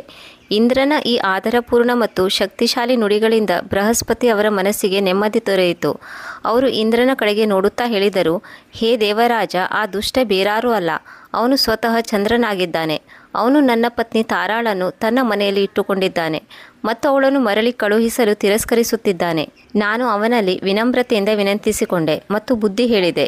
ಶಾಪ ನೀಡುತ್ತೇನೆಂದು ಕೂಡ ಹೆದರಿಸಿದೆ. ಆದರೆ ಅವನು ತನ್ನ ಹಠಕ್ಕೆ ಜೋತು ಬಿದ್ದಿದ್ದಾನೆ, ಬಿಡುವ ಮಾತೇ ಆಡುತ್ತಿಲ್ಲ. ಇದನ್ನು ಕೇಳಿ ಇಂದ್ರನ ಕಣ್ಣುಗಳು ಕೋಪದಿಂದ ಕೆಂಪಾದವು. ಅವನು ಹೇಳಿದನು, ಹೇ ಗುರುದೇವರೇ, ನೀವೇನೂ ಚಿಂತೆ ಮಾಡಬೇಡಿ. ನಾನು ಈಗಲೇ ನನ್ನ ಒಬ್ಬ ದೂತನನ್ನು ಚಂದ್ರನ ಬಳಿಗೆ ಕಳುಹಿಸಿಕೊಡುತ್ತೇನೆ ಮತ್ತು ಅವನಿಗೆ ಆದೇಶ ನೀಡುತ್ತೇನೆ. ಈಗಲೇ ಅವನು ನಿಮ್ಮ ಪತ್ನಿಯನ್ನು ಮರಳಿ ಕಳುಹಿಸಬೇಕು. ತಕ್ಷಣವೇ ಒಬ್ಬ ಯೋಗಿ ಹಾಗೂ ಚತುರ ದೇವದೂತನನ್ನು ತನ್ನ ಬಳಿಗೆ ಕರೆಸಿ ಹೇಳಿದನು, ಹೇ ದೇವದೂತನೇ, ನೀನು ಈಗಲೇ ಚಂದ್ರನ ಬಳಿಗೆ ಹೋಗಬೇಕು ಮತ್ತು ಚಂದ್ರನಲ್ಲಿ ಹೇಳಬೇಕು, ತಕ್ಷಣ ಬೃಹಸ್ಪತಿ ಅವರ ಪತ್ನಿ ತಾರಾಳನ್ನು ಮರಳಿಸಬೇಕು. ನೀನು ಈ ನುಡಿಯನ್ನು ಅತ್ಯಂತ ಮಧುರವಾಗಿ ವಿನಮ್ರತೆಯಿಂದ ಹೇಳಬೇಕು. ದೇವದೂತನು ಇಂದ್ರನ ಆಜ್ಞೆಯನ್ನು ಪಾಲನೆ ಮಾಡುತ್ತಾ ಚಂದ್ರನ ದರ್ಬಾರಿಗೆ ಬಂದನು. ಅಲ್ಲಿಗೆ ಬಂದವನು ಅತ್ಯಂತ ಆದರಪೂರ್ವಕವಾಗಿ ಹೇಳಿದನು, ಹೇ ಚಂದ್ರದೇವ, ನೀವಂತೂ ಅನುಪಮ ಸೌಂದರ್ಯವುಳ್ಳವರಾಗಿದ್ದೀರಿ. ನಿಮ್ಮ ಬಳಿ ಸ್ವಯಂ ದಕ್ಷ ಪ್ರಜಾಪತಿಯ ಕನ್ಯೆಯು ಪತ್ನಿಯ ರೂಪದಲ್ಲಿದ್ದಾಳೆ. ಒಂದು ವೇಳೆ ನೀವು ಇಷ್ಟಪಟ್ಟರೆ ಸ್ವರ್ಗದ ಅಪ್ಸರೆಯರು ಕೂಡ ನಿಮ್ಮ ಸಂಗಾತಿಯಾಗಲು ಬಯಸಿದ್ದಾರೆ. ನಿಮ್ಮ ಸೌಂದರ್ಯ ಹಾಗೂ ಆಕರ್ಷಣೆಯ ಪ್ರಶಂಸೆಯು ಇಡೀ ದೇವಲೋಕದಲ್ಲಿ ಚರ್ಚೆಯಾಗುತ್ತದೆ. ಅಂದ ಮೇಲೆ ನೀವು ದೇವಗುರು ಬೃಹಸ್ಪತಿ ಅವರ ಪತ್ನಿಯ ಕಡೆಗೆ ಈ ರೀತಿಯಲ್ಲಿ ಏಕೆ ಆಸಕ್ತರಾಗಿದ್ದೀರಿ? ಗುರುಗಳ ಪತ್ನಿಯು ಮಾತೆಯ ಸಮಾನ ಹಾಗೂ ಪೂಜನೀಯ ಎಂದು ನಿಮಗೆ ಗೊತ್ತಿಲ್ಲವೇ? ಮತ್ತು ಅವರ ಜೊತೆ ಇಂತಹ ವರ್ತನೆಯು ಪಾಪಕ್ಕೆ ಸಮಾನವಲ್ಲವೇ? ಆದ್ದರಿಂದ ಹೇ ಚಂದ್ರದೇವನೇ, ನಾನು ನಿಮ್ಮಲ್ಲಿ ವಿನಯಪೂರ್ವಕವಾಗಿ ವಿನಂತಿಸಿಕೊಳ್ಳುತ್ತಿದ್ದೇನೆ. ನೀವು ತಕ್ಷಣ ದೇವಿ ತಾರಾಳನ್ನು ಮರಳಿಸಬೇಕು. ಇಂತಹ ಪಾಪದಿಂದ ನೀವು ಸ್ವತಃ ಮುಕ್ತರಾಗಬೇಕು ಎಂದು ನಾನು ನಿಮ್ಮಲ್ಲಿ ಕೇಳಿಕೊಳ್ಳುತ್ತಿದ್ದೇನೆ. ಚಂದ್ರದೇವನು ಶಾಂತನಾಗಿ ದೇವದೂತನ ಮಾತನ್ನು ಕೇಳಿಸಿಕೊಂಡನು. ಮುಗುಳ್ನಗುತ್ತಾ ಉತ್ತರ ನೀಡಿದನು, ಹೇ ದೇವದೂತ, ನೀನು ನನ್ನ ಬಗ್ಗೆ ಎಷ್ಟು ಹೇಳಬೇಕೋ ಅಷ್ಟನ್ನು ಹೇಳು. ಆದರೆ ನಾನಂತೂ ಯಾವುದೇ ಅನುಚಿತ ಕೆಲಸವನ್ನು ಮಾಡಿಲ್ಲ. ನಾನು ಕೇವಲ ತಾರಾಳ ಇಚ್ಛೆಯನ್ನು ಗೌರವಿಸಿದ್ದೇನೆ. ಒಂದು ವೇಳೆ ಅವಳು ನನ್ನ ಬಳಿ ಇದ್ದರೆ ಅದು ಅವಳ ಸ್ವಂತ ಇಚ್ಛೆಯಿಂದ ನನ್ನ ಬಳಿ ಇದ್ದಾಳೆ. ಅವಳು ಇಲ್ಲಿಂದ ಹೊರಟು ಹೋಗಬೇಕೆಂದರೆ ಸ್ವತಃ ಅವಳ ಸ್ವಯಂ ಇಚ್ಛೆಯಿಂದ ಹೊರಟು ಹೋಗುತ್ತಾಳೆ. ನಾನು ಅವಳ ನಿರ್ಣಯದಲ್ಲಿ ಯಾವುದೇ ಹಸ್ತಕ್ಷೇಪ ಮಾಡುವುದಿಲ್ಲ. ಚಂದ್ರದೇವನು ನಗುತ್ತಾ ಮುಂದೆ ಹೇಳಿದನು, ನೀನು ನನ್ನನ್ನು ಭಯಭೀತನನ್ನಾಗಿ ಮಾಡಲು ಬಂದಿದ್ದೀಯೇನೋ? ನಾನು ಗುರುಗಳ ಪತ್ನಿಯನ್ನು ಹೇಗೆ ಮರಳಿ ಕಳುಹಿಸಿಕೊಡಲಿ? ಅವಳು ನನ್ನ ಬಳಿ ಇಲ್ಲವೇ ಇಲ್ಲ. ದೇವಿ ತಾರಾ ಸ್ವತಂತ್ರ ಇಚ್ಛೆಯಿಂದ ನನ್ನ ಬಳಿ ಇದ್ದಾಳೆ. ಅವಳು ಯಾವಾಗ ಇಷ್ಟಪಡುತ್ತಾಳೆ ಆಗ ಮರಳಿ ಬರುತ್ತಾಳೆ. ನೀನು ದೇವರಾಜ ಇಂದ್ರನ ಬಳಿಗೆ ಹೋಗಿ ಹೇಳು, ನಾನು ಅವಳನ್ನು ಮರಳಿ ಕಳುಹಿಸಲು ನನಗೆ ಯಾವುದೇ ಅಧಿಕಾರ ಇಲ್ಲ, ಅಥವಾ ತಾರಾಳನ್ನು ಅವಳ ಇಚ್ಛೆಗೆ ವಿರುದ್ಧವಾಗಿ ಹೊರಟು ಹೋಗುವೆಂದು ಹೇಳಲು ಇಷ್ಟಪಡುವುದಿಲ್ಲ. ದೇವದೂತನು ಚಂದ್ರನ ಈ ಸಂದೇಶವನ್ನು ತೆಗೆದುಕೊಂಡು ದೇವಲೋಕಕ್ಕೆ ಮರಳಿ ಬಂದನು. ಚಂದ್ರದೇವನ ಈ ಕಠೋರ ಶಬ್ದಗಳ ಸಮಾಚಾರವನ್ನು ಒದಗಿಸಿದನು. ಇದನ್ನು ಕೇಳಿ ದೇವರಾಜ ಇಂದ್ರನು ಕೋಪದಿಂದ ಕಣ್ಣು ಕೆಂಪಾಗಿಸಿಕೊಂಡನು. ಅವನ ಮನಸ್ಸಿಗೆ ಆಳವಾದ ಆಘಾತವಾಯಿತು. ಒಬ್ಬ ದೇವತೆಯಾಗಿ ಚಂದ್ರದೇವನು ದೇವತೆಗಳ ರಾಜನ ಮಾತನ್ನು ಕೇಳಲು ನಿರಾಕರಿಸಿದನು. ಇಂದ್ರನ ಅಹಂಕಾರವು ಈ ಅಪಮಾನದಿಂದ ಪುಟಿದೆದ್ದಿತು. ತಕ್ಷಣ ತನ್ನ ಸೈನ್ಯಕ್ಕೆ ಯುದ್ಧಕ್ಕೆ ತಯಾರಾಗುವಂತೆ ಆದೇಶ ನೀಡಿದನು. ಈಗ ಇದು ಕೇವಲ ಒಬ್ಬ ವ್ಯಕ್ತಿಗತ ಆದೇಶವಾಗಿರಲಿಲ್ಲ, ಬದಲಾಗಿ ದೇವತೆಗಳ ಪ್ರತಿಷ್ಠೆಯ ಪ್ರಶ್ನೆಯಾಗಿತ್ತು. ಮತ್ತೊಂದು ಕಡೆ ದೈತ್ಯಗುರು ಶುಕ್ರಾಚಾರ್ಯರು ದೇವತೆಗಳು ತಮ್ಮ ತಮ್ಮಲ್ಲೇ ಹೊಡೆದಾಡಲು ಸಿದ್ಧವಾಗಿರುವುದನ್ನು ನೋಡಿ ಅವರಿಗೆ ಇದು ಒಂದು ಸುವರ್ಣ ಅವಕಾಶ ದೊರೆತಂತಾಯಿತು. ಅವರು ಈ ಅವಕಾಶವನ್ನು ಬಳಸಿಕೊಳ್ಳಲು ನಿರ್ಧರಿಸಿದರು. ಶುಕ್ರಾಚಾರ್ಯರು ದೈತ್ಯರ ಸೈನ್ಯವನ್ನು ಸಜ್ಜುಗೊಳಿಸಿದರು ಮತ್ತು ಚಂದ್ರನ ಬಳಿಗೆ ಹೋಗಿ ಹೇಳಿದರು, ಹೇ ಚಂದ್ರದೇವ, ದೇವರಾಜ ಇಂದ್ರನು ನಿಮ್ಮ ಮೇಲೆ ದಾಳಿ ಮಾಡುವ ತಯಾರಿ ನಡೆಸಿದ್ದಾನೆ. ಒಂದು ವೇಳೆ ನೀವು ಇಷ್ಟಪಟ್ಟರೆ ದೈತ್ಯರ ಸೈನ್ಯ ನಿಮ್ಮ ಜೊತೆಯಾಗಿ ನಿಲ್ಲುತ್ತದೆ. ಚಂದ್ರದೇವನು ತಾನೊಬ್ಬನೇ ಸ್ವತಃ ದೇವತೆಗಳ ಸೈನ್ಯವನ್ನು ಎದುರಿಸಲು ಅಸಮರ್ಥನೆಂದು ತಿಳಿದುಕೊಂಡಿದ್ದನು. ಆದ್ದರಿಂದ ಸಹಜವಾಗಿ ಶುಕ್ರಾಚಾರ್ಯರ ಈ ಪ್ರಸ್ತಾಪವನ್ನು ಸ್ವೀಕರಿಸಿದನು. ಮಹರ್ಷಿ ಅತ್ರಿಯ ಪುತ್ರ ಚಂದ್ರದೇವನು ದೈತ್ಯರ ಸಹಾಯ ಪಡೆದುಕೊಳ್ಳಲು ನಿಶ್ಚಯಿಸಿದನು, ಏಕೆಂದರೆ ಅವನೊಬ್ಬನೇ ದೇವತೆಗಳ ಸೈನ್ಯವನ್ನು ಎದುರಿಸಲು ಶಕ್ತನಾಗಿರಲಿಲ್ಲ. ಈಗ ದೈತ್ಯರ ಸೈನ್ಯವು ಚಂದ್ರದೇವನ ಪಕ್ಷದಲ್ಲಿ ಹೋರಾಡಲು ಒಂದುಗೂಡಿತು. ಸ್ವರ್ಗಲೋಕದಲ್ಲಿ ಒಂದು ಅದ್ಭುತ ಹಾಗೂ ಅಸಾಮಾನ್ಯ ದೃಶ್ಯವು ಉದ್ಭವವಾಯಿತು. ಒಂದು ಕಡೆ ಚಂದ್ರದೇವನ ನೇತೃತ್ವದಲ್ಲಿ ದೈತ್ಯರ ಸೈನ್ಯವಿತ್ತು. ಮತ್ತೊಂದು ಕಡೆ ದೇವರಾಜ ಇಂದ್ರನು ತನ್ನ ವಿಶಾಲ ಸೈನ್ಯದ ಜೊತೆಗೆ ನಿಂತಿದ್ದನು. ಅವನು ಗುರು ಬೃಹಸ್ಪತಿ ಅವರ ಗೌರವವನ್ನು ಕಾಪಾಡಲು ಯುದ್ಧಕ್ಕೆ ನಿಂತಿದ್ದನು. ಈ ಸಂಗ್ರಾಮವು ದೇವತೆಗಳು ಹಾಗೂ ದೈತ್ಯರ ನಡುವೆ ನಡೆಯಿತು. ಇದು ಒಂದು ಭೀಕರ ಯುದ್ಧವಾಗಿತ್ತು. ಯಾರಿಗೂ ಕೂಡ ಇದರ ಪರಿಣಾಮದ ಬಗ್ಗೆ ಚಿಂತೆ ಇರಲಿಲ್ಲ. ಎಲ್ಲ ಯೋಧರು ಮನಸ್ಸಿನಲ್ಲಿ ತಮ್ಮ ಪ್ರತಿಷ್ಠೆ ಹಾಗೂ ಶಕ್ತಿಯನ್ನು ತೋರಿಸಲು ತವಕಿಸುತ್ತಿದ್ದರು. ಈ ಯುದ್ಧವು ಸ್ವರ್ಗಲೋಕದ ಸಮತೋಲನವನ್ನು ಹಾಳು ಮಾಡಲು, ದೇವಗಣ ಬೃಹಸ್ಪತಿ ಹಾಗೂ ಇಂದ್ರನ ಗೌರವವನ್ನು ರಕ್ಷಿಸಲು ಇಡೀ ಸೈನ್ಯವು ತನ್ನ ಪ್ರಾಣವನ್ನು ಆಹುತಿ ನೀಡುತ್ತಿತ್ತು. ಮತ್ತೊಂದು ಕಡೆ ದೈತ್ಯರ ಸೈನ್ಯವು ಶುಕ್ರಾಚಾರ್ಯರ ಅಹಂಕಾರವನ್ನು ಪೋಷಣೆ ಮಾಡಲು ಸಮ್ಮಿಲನಗೊಂಡಿತು. ಇದು ಕೇವಲ ತಾರಾಳಿಗಾಗಿ ಮಾಡುವ ಯುದ್ಧವಾಗಿರಲಿಲ್ಲ, ಅವಳು ನಿಮಿತ್ತ ಮಾತ್ರವಾಗಿದ್ದಳು. ವಾಸ್ತವದಲ್ಲಿ ಈ ಯುದ್ಧವು ಎರಡು ಪಕ್ಷದ ಅಹಂಕಾರ, ಶಕ್ತಿ ಪ್ರದರ್ಶನದ ಪ್ರತೀಕವಾಗಿತ್ತು. ಯುದ್ಧ ಮೈದಾನವು ರಕ್ತದಿಂದ ತುಂಬಿ ಹೋಯಿತು. ಅಸ್ತ್ರಶಸ್ತ್ರಗಳ ಹೊಳಪು, ರಣಭೇರಿಯ ಮೊರೆತ ಎಲ್ಲ ಕಡೆಗೂ ಅರಳಿತ್ತು. ದೇವತೆಗಳು ಹಾಗೂ ದೈತ್ಯರು ತಮ್ಮ ಸಂಪೂರ್ಣ ಶಕ್ತಿಯೊಂದಿಗೆ ಒಬ್ಬರಿಗೊಬ್ಬರು ಹೋರಾಡುತ್ತಿದ್ದರು. ಈ ಭಯಂಕರ ಯುದ್ಧದಲ್ಲಿ ಇಂದ್ರ ಹಾಗೂ ಬೃಹಸ್ಪತಿಯ ಕ್ರೋಧದ ಜೊತೆಗೆ ಶುಕ್ರಾಚಾರ್ಯರ ಛಲ ಹಾಗೂ ಯುದ್ಧ ಕೌಶಲ್ಯವೂ ಕೂಡ ಸಮ್ಮಿಲನಗೊಂಡಿತು.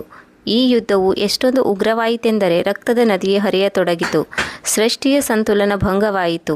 ದೇವತೆ ಹಾಗೂ ದೈತ್ಯರ ಈ ವಿನಾಶಕಾರಿ ಯುದ್ಧವು ನೋಡಿ ಸ್ವಯಂ ಬ್ರಹ್ಮನಿಗೂ ಕೂಡ ಚಿಂತೆಯಾಯಿತು. ಒಂದು ವೇಳೆ ಈ ಯುದ್ಧವನ್ನು ಸರಿಯಾದ ಸಮಯಕ್ಕೆ ತಡೆದು ನಿಲ್ಲಿಸದಿದ್ದರೆ ಸೃಷ್ಟಿಯ ವಿನಾಶ ಖಚಿತ ಎಂದು ಬ್ರಹ್ಮದೇವನು ಯೋಚಿಸತೊಡಗಿದನು. ಆಗ ಬ್ರಹ್ಮದೇವರು ಸ್ವತಃ ಹಸ್ತಕ್ಷೇಪ ಮಾಡಲು ನಿಶ್ಚಯಿಸಿದರು. ಅವರು ಯುದ್ಧಭೂಮಿಗೆ ಪಾದಾರ್ಪಣೆ ಮಾಡಿ ಚಂದ್ರದೇವನಲ್ಲಿ ಹೇಳಿದರು, ಹೇ ಚಂದ್ರದೇವ, ಇದು ನಿನಗೆ ಶೋಭೆ ತರುತ್ತದೆಯೇ?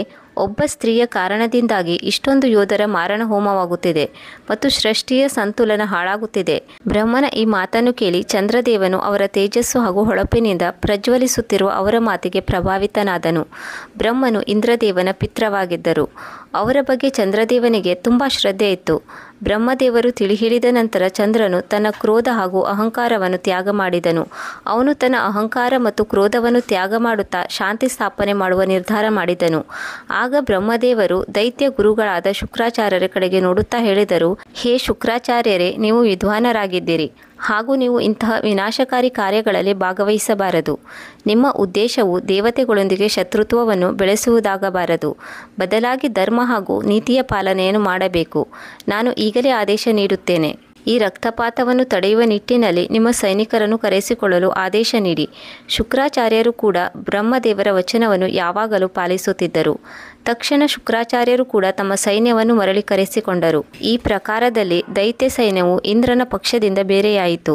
ಚಂದ್ರದೇವನು ಕೂಡ ಬ್ರಹ್ಮದೇವರ ಆಶೀರ್ವಚನ ಹಾಗೂ ನಿರ್ದೇಶನದ ಪ್ರಭಾವದಿಂದ ಶಾಂತಚಿತ್ತನಾದನು. ದೇವಿ ತಾರಾಳನ್ನು ದೇವಗುರು ಬೃಹಸ್ಪತಿ ಅವರಿಗೆ ಒಪ್ಪಿಸಿದನು. ಹೀಗೆ ಯುದ್ಧ ಸಮಾಪ್ತಿಯಾಯಿತು. ಸ್ವರ್ಗದಲ್ಲಿ ಮತ್ತೊಮ್ಮೆ ಶಾಂತಿ ಸ್ಥಾಪನೆಯಾಯಿತು.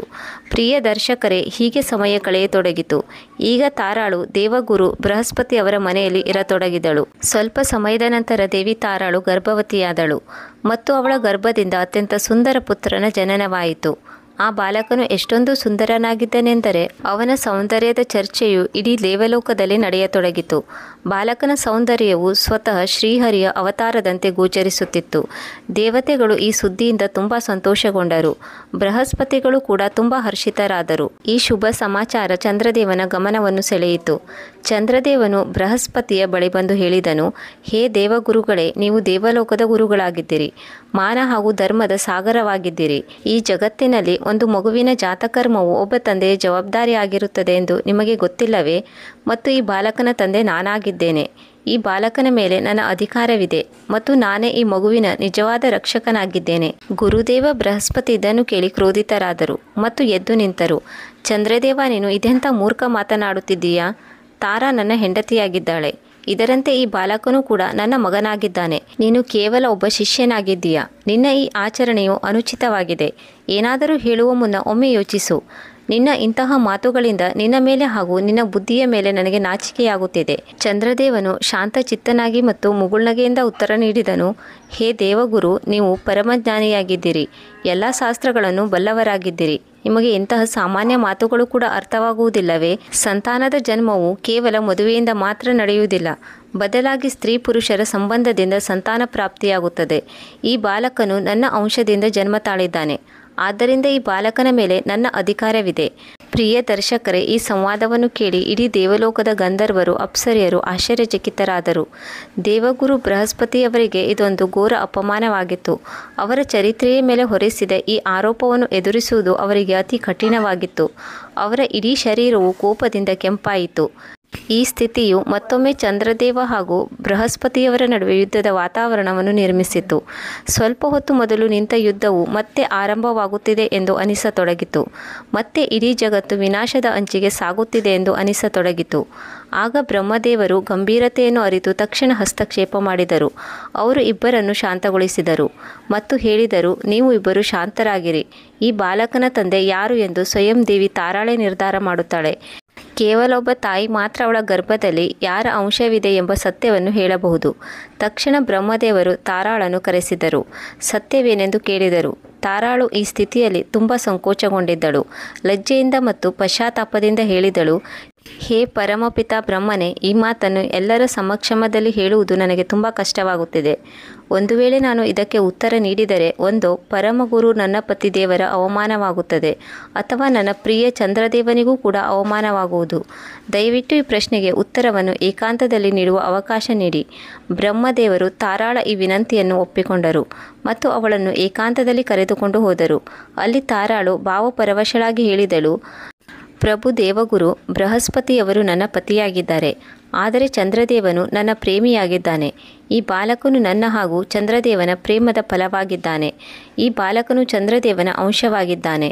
ನೀವು ಯಾವ ನಿರ್ಣಯವನ್ನು ತೆಗೆದುಕೊಳ್ಳಬೇಕೋ ಆ ನಿರ್ಣಯವನ್ನು ತೆಗೆದುಕೊಳ್ಳಿ ಮತ್ತು ನನ್ನ ಪತಿದೇವರು ಹಾಗೂ ಪ್ರಿಯತಮನಿಗೆ ತುಂಬ ಶಾಂತಿಯಿಂದ ಈ ಸತ್ಯವನ್ನು ಹೇಳಿರಿ. ನನ್ನ ಕಾರಣದಿಂದಾಗಿ ಮತ್ತೊಮ್ಮೆ ದೇವತೆಗಳು ಹಾಗೂ ದೈತ್ಯರೊಂದಿಗೆ ಯುದ್ಧವಾಗುವುದು ನನಗೆ ಇಷ್ಟವಿಲ್ಲ. ತಾರಾಳ ಬಾಯಿಂದ ಈ ಮಾತನ್ನು ಕೇಳಿ ಬ್ರಹ್ಮದೇವರು ಒಂದು ಕ್ಷಣ ಮೌನವಾದರು. ಅವರಿಗೆ ಗೊತ್ತಿತ್ತು, ಈ ಸತ್ಯವನ್ನು ಹೇಳುವಾಗ ಒಂದು ಪಕ್ಷಕ್ಕೆ ಸನ್ಮಾನವಾದರೆ ಇನ್ನೊಂದು ಪಕ್ಷಕ್ಕೆ ಅಪಮಾನವಾಗುತ್ತದೆ ಎಂದು ಅವರಿಗೆ ಗೊತ್ತಿತ್ತು. ಆದರೂ ಅವರು ಸತ್ಯವನ್ನು ಎಲ್ಲರ ಎದುರಿಗೆ ಪ್ರಕಟಿಸುವ ನಿರ್ಣಯವನ್ನು ತೆಗೆದುಕೊಂಡರು.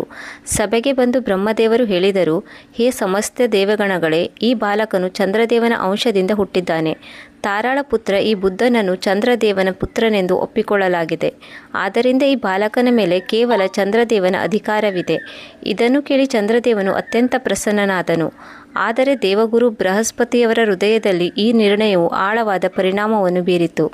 ಅವರಿಗೆ ಈ ಅಪಮಾನವು ಅಸಹನೀಯವಾದಂತಾಯಿತು. ಆಗ ಬ್ರಹ್ಮದೇವರು ದೇವಗುರು ಬೃಹಸ್ಪತಿಯವರ ಕಡೆಗೆ ಪ್ರೇಮಪೂರ್ವಕವಾಗಿ ನೋಡುತ್ತಾ ಹೇಳಿದರು, ಹೇ ದೇವಗುರುವೇ, ಧರ್ಮ ಹಾಗೂ ಸತ್ಯವನ್ನು ಪಾಲನೆ ಮಾಡುವುದೇ ನಮ್ಮ ಪರಮ ಕರ್ತವ್ಯವಾಗಿದೆ. ಈ ಬಾಲಕನು ಈಗ ಚಂದ್ರದೇವನ ಮಗನಾಗಿದ್ದಾನೆ. ಇವನನ್ನು ಚಂದ್ರದೇವನಿಗೆ ಒಪ್ಪಿಸುವುದೇ ಲೇಸು. ಈ ನಿರ್ಣಯದಲ್ಲಿ ಯಾವುದೇ ವಿವಾದಗಳು ಉಂಟಾಗಬಾರದು. ನಿಮ್ಮ ಜ್ಞಾನ ಹಾಗೂ ವಿವೇಕವು ಸಂಪೂರ್ಣವಾಗಿ ಈ ಸೃಷ್ಟಿಗೆ ತುಂಬ ಆದರ್ಶಪ್ರಾಯವಾಗಿದೆ. ದಯವಿಟ್ಟು ಈ ನಿರ್ಣಯವನ್ನು ತುಂಬ ಶಾಂತಚಿತ್ತದಿಂದ ಸ್ವೀಕರಿಸಿ. ನಿಮ್ಮ ಪ್ರತಿಷ್ಠೆಯನ್ನು ಕಾಪಾಡಿಕೊಳ್ಳಿ. ಬೃಹಸ್ಪತಿಯವರು ಅತಿ ಕಷ್ಟಪಟ್ಟು ತಮ್ಮ ಕ್ರೋಧವನ್ನು ಮತ್ತು ಈ ಅಪಮಾನವನ್ನು ಸಹಿಸಿಕೊಂಡರು. ಅವರು ಬ್ರಹ್ಮದೇವರ ವಚನವನ್ನು ಪಾಲಿಸುತ್ತಾ ಬಾಲಕನಾದ ಬುದ್ಧನನ್ನು ಚಂದ್ರದೇವನಿಗೆ ಒಪ್ಪಿಸಿದರು. ಚಂದ್ರನು ಅತ್ಯಂತ ಖುಷಿಯಿಂದ ಮತ್ತು ಆದರದಿಂದ ಆ ಬಾಲಕನನ್ನು ತನ್ನ ಮಡಿಲಿನಲ್ಲಿ ಎತ್ತಿಕೊಂಡನು. ತನ್ನ ಲೋಕಕ್ಕೆ ಮರಳಿ ಬಂದನು. ಅವನು ತನ್ನ ಪುತ್ರನ ಪಾಲನೆ ಪೋಷಣೆಯನ್ನು ತುಂಬ ಪ್ರೀತಿಯಿಂದ ಹಾಗೂ ಸ್ನೇಹಪೂರ್ವಕವಾಗಿ ಮಾಡಿದನು. ಈ ಪ್ರಕಾರದಲ್ಲಿ ಒಂದು ದೀರ್ಘವಾದ ವಿವಾದವು ಕೊನೆಗೊಂಡಿತು ಮತ್ತು ಬಾಲಕ ಬುದ್ಧನು ಚಂದ್ರದೇವನ ಸಂರಕ್ಷಣೆಯಲ್ಲಿ ಬೆಳೆಯತೊಡಗಿದನು. ದರ್ಶಕರೇ, ಈಗ ನಾವು ಚಂದ್ರದೇವನ ಪ್ರಿಯ ಪುತ್ರ ಬುದ್ಧನ ಮುಂದಿನ ಕಥೆಯನ್ನು ತಿಳಿದುಕೊಳ್ಳೋಣ. ಕಾಲ ಕಳೆದಂತೆ ಚಂದ್ರದೇವನ ಮಗ ಬುದ್ಧನು ದೊಡ್ಡವನಾದನು. ಅವನು ತನ್ನ ತಂದೆಯಂತೆ ತುಂಬ ಸುಂದರವಾಗಿದ್ದನು ಮತ್ತು ತನ್ನ ತಾಯಿ ತಾರಾಳಂತೆ ಬುದ್ಧಿಶೀಲನು ಮತ್ತು ವಿವೇಕಶೀಲನಾಗಿದ್ದನು. ಅವನ ಸೌಂದರ್ಯ ಹಾಗೂ ಬುದ್ಧಿವಂತಿಕೆಯು ಇಡೀ ದೇವಲೋಕದಲ್ಲಿ ಮಾತ್ರವಲ್ಲದೆ ಭೂಲೋಕಕ್ಕೂ ಕೂಡ ಹರಡಿತು. ಅವನ ಉಪಸ್ಥಿತಿ ಹಾಗೂ ವ್ಯಕ್ತಿತ್ವವು ಎಲ್ಲರನ್ನು ಮೋಹಿತರನ್ನಾಗಿ ಮಾಡುತ್ತಿತ್ತು. ಇದೇ ಸಂದರ್ಭದಲ್ಲಿ ಪೃಥ್ವಿಯಲ್ಲಿ ಶುದ್ಧೋಮನ್ ಎಂಬ ರಾಜ ತುಂಬ ಪ್ರಖ್ಯಾತನಾಗಿದ್ದನು. ರಾಜ ಶುದ್ಧೋಮನನು ತುಂಬ ಪರಾಕ್ರಮಿ ಹಾಗೂ ಪ್ರಜಾವತ್ಸಲ ಯೋಧನಾಗಿದ್ದನು. ಅವನು ಒಂದು ದಿನ ತನ್ನ ಸಹಾಯಕರೊಂದಿಗೆ ಮತ್ತು ದೊಡ್ಡ ಸೈನ್ಯದೊಂದಿಗೆ ಕುದುರೆಯಲ್ಲಿ ಬೇಟೆಯಾಡಲು ಕಾಡಿಗೆ ಹೊರಟನು. ಅವನ ಉದ್ದೇಶವು ವನ್ಯಪ್ರಾಣಿಗಳ ಶಿಕಾರಿ ಮಾಡುವುದಾಗಿತ್ತು. ಈ ವನ್ಯಪ್ರಾಣಿಗಳು ಪ್ರಜೆಗಳು ಹಾಗೂ ಹಳ್ಳಿಗರಿಗೆ ತುಂಬ ಕಷ್ಟಗಳನ್ನು ನೀಡುತ್ತಿದ್ದವು. ಹೀಗೆ ಶಿಕಾರಿ ಮಾಡುತ್ತಾ ರಾಜ ಹಾಗೂ ಅವನ ಸೈನಿಕರು ಒಂದು ಅಮೂಲ್ಯವಾದ ವನಕ್ಕೆ ಬಂದು ತಲುಪಿದರು. ಈ ವನವು ಅತ್ಯಂತ ಸುಂದರ ಹಾಗೂ ಶಾಂತವಾಗಿತ್ತು. ಇದು ಅಂಬಿಕಾವನವಾಗಿತ್ತು. ಈ ದಿವ್ಯವನವು ಸುಮೇರು ಪರ್ವತದ ಬುಡಭಾಗದಲ್ಲಿತ್ತು. ಈ ವನವು ಸುಂದರವಾದ ವೃಕ್ಷಗಳಿಂದ ಕಂಗೊಳಿಸುತ್ತಿತ್ತು. 4 ದಿಕ್ಕಿಗೂ ಸುಂದರ ಹೂವಿನ ಗಿಡಗಳಿಂದ ಕಂಗೊಳಿಸುತ್ತಿತ್ತು. ಈ ವನದ ಸೌಂದರ್ಯವು ಮತ್ತು ಶಾಂತಿಯು ರಾಜನನ್ನು ಮಂತ್ರಮುಗ್ಧಗೊಳಿಸಿತು. ರಾಜ ಅವನ ಸಂಗಡಿಗರು ಈ ವನದಲ್ಲಿ ವಿಶ್ರಾಂತಿ ತೆಗೆದುಕೊಳ್ಳುತ್ತಿದ್ದಾಗ ಒಂದು ಅದ್ಭುತ ನಡೆಯಿತು. ರಾಜ ಶುದ್ಧೋಮನನು ತನ್ನ ಸಂಗಡಿಗರು ಸೈನಿಕರು ಸ್ತ್ರೀಯರಾಗಿ ಪರಿವರ್ತನೆಗೊಳ್ಳುವುದನ್ನು ನೋಡಿದನು. ರಾಜನು ಸೇರಿದಂತೆ ಅವನ ಸಂಗಡಿಗರೆಲ್ಲರೂ ಈಗ ಸ್ತ್ರೀಯ ರೂಪಕ್ಕೆ ಪರಿವರ್ತಿತರಾಗಿದ್ದರು. ಅವರ ಕುದುರೆಯೂ ಕೂಡ ಹೆಣ್ಣು ಕುದುರೆಗಳಾಗಿ ಪರಿವರ್ತಿತವಾದವು. ರಾಜನು ತನ್ನ ಹೊಸ ಸ್ವರೂಪವನ್ನು ನೋಡಿ ಆಶ್ಚರ್ಯ ಹಾಗೂ ಚಿಂತೆಯಿಂದ ಮಂತ್ರಮುಗ್ಧಗೊಂಡನು.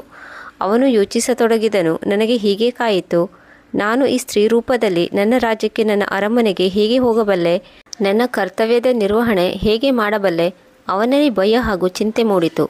ಅವನ ರೂಪವೊಂದೇ ಅಲ್ಲದೆ ಅವನ ಮನೋಭಾವವೂ ಕೂಡ ಒಂದು ಸ್ತ್ರೀಯಾಗಿ ಬದಲಾಯಿತು. ರಾಜನು ತುಂಬ ಗೊಂದಲಕ್ಕೀಡಾದನು. ಈಗ ತಾನು ಈ ಸ್ತ್ರೀಯ ರೂಪದಲ್ಲಿ ಹೇಗೆ ರಾಜ ಆಡಳಿತ ಮಾಡಲಿ ಎಂದು ರಾಜ ಶುದ್ಧೋಮನನು ಪದೇ ಪದೇ ಚಿಂತೆ ಮಾಡತೊಡಗಿದನು. ಇಂತಹ ಚಮತ್ಕಾರದ ಪರಿವರ್ತನೆಯಾಗುವ ಅಂತಹ ಯಾವ ಕಾರ್ಯವೂ ನಡೆಯಿತು? ಮೊದಲು ಅವರು ಒಬ್ಬ ಪುರುಷನ ರೂಪದಲ್ಲಿ ಯೋಚಿಸುತ್ತಿದ್ದನು. ಈಗ ಅವನ ಮನಸ್ಸಿನಲ್ಲಿ ಸ್ತ್ರೀಯ ಭಾವನೆಗಳು ಪ್ರಬಲವಾಗುತ್ತಾ ಸಾಗಿದವು. ಪುರುಷನಂತೆ ಯೋಚಿಸಲು ಅಸಮರ್ಥನಾಗಿದ್ದನು. ಅವನ ಶರೀರವೂ ಕೂಡ ಪುರುಷನಂತೆ ವ್ಯವಹರಿಸುತ್ತಿರಲಿಲ್ಲ. ಇದರಿಂದ ಅವನು ತುಂಬ ವಿಚಲಿತಗೊಂಡನು. ಇದರಿಂದ ಹೊರಬರುವ ಉಪಾಯವೇನು ಎಂದು ಅವನಿಗೆ ಅರ್ಥವಾಗಲಿಲ್ಲ. ಪ್ರಿಯ ದರ್ಶಕರೇ, ಈಗ ನಾವು ಯಾವ ಕಾರಣಕ್ಕಾಗಿ ಶುದ್ಧೋಮನನು ಸ್ತ್ರೀಯ ರೂಪವನ್ನು ಪಡೆದುಕೊಂಡನು ಮತ್ತು ಇದಕ್ಕೆ ಕಾರಣವಾದ ರಹಸ್ಯವನ್ನು ನಾವು ತಿಳಿದುಕೊಳ್ಳೋಣ.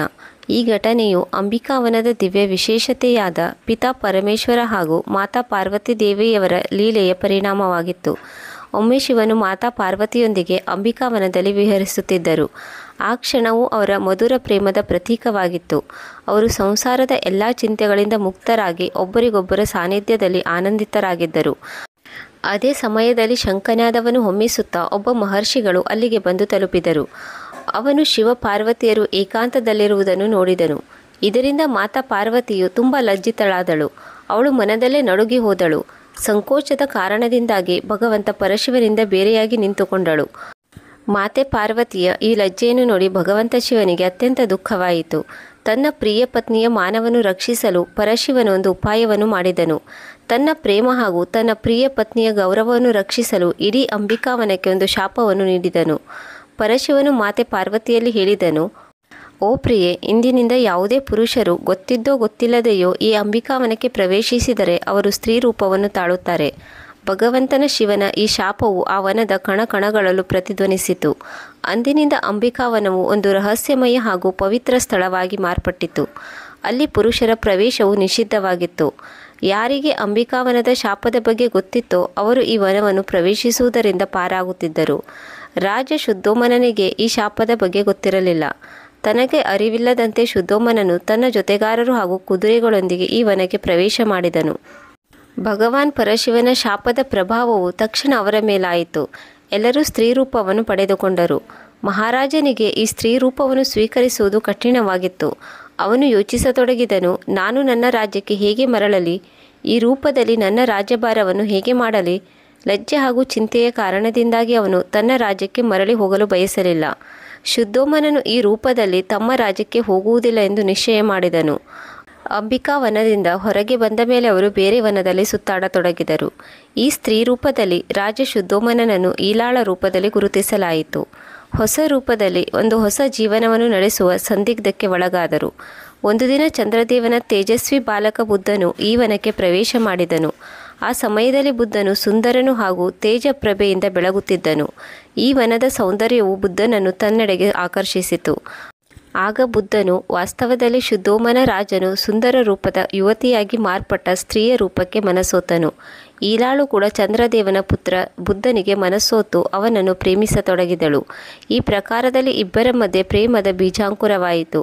ಒಬ್ಬರಿಗೊಬ್ಬರು ಗಾಢವಾದ ಅನುರಾಗ ಬಂಧನದಲ್ಲಿ ಮುಳುಗಿ ಹೋದರು.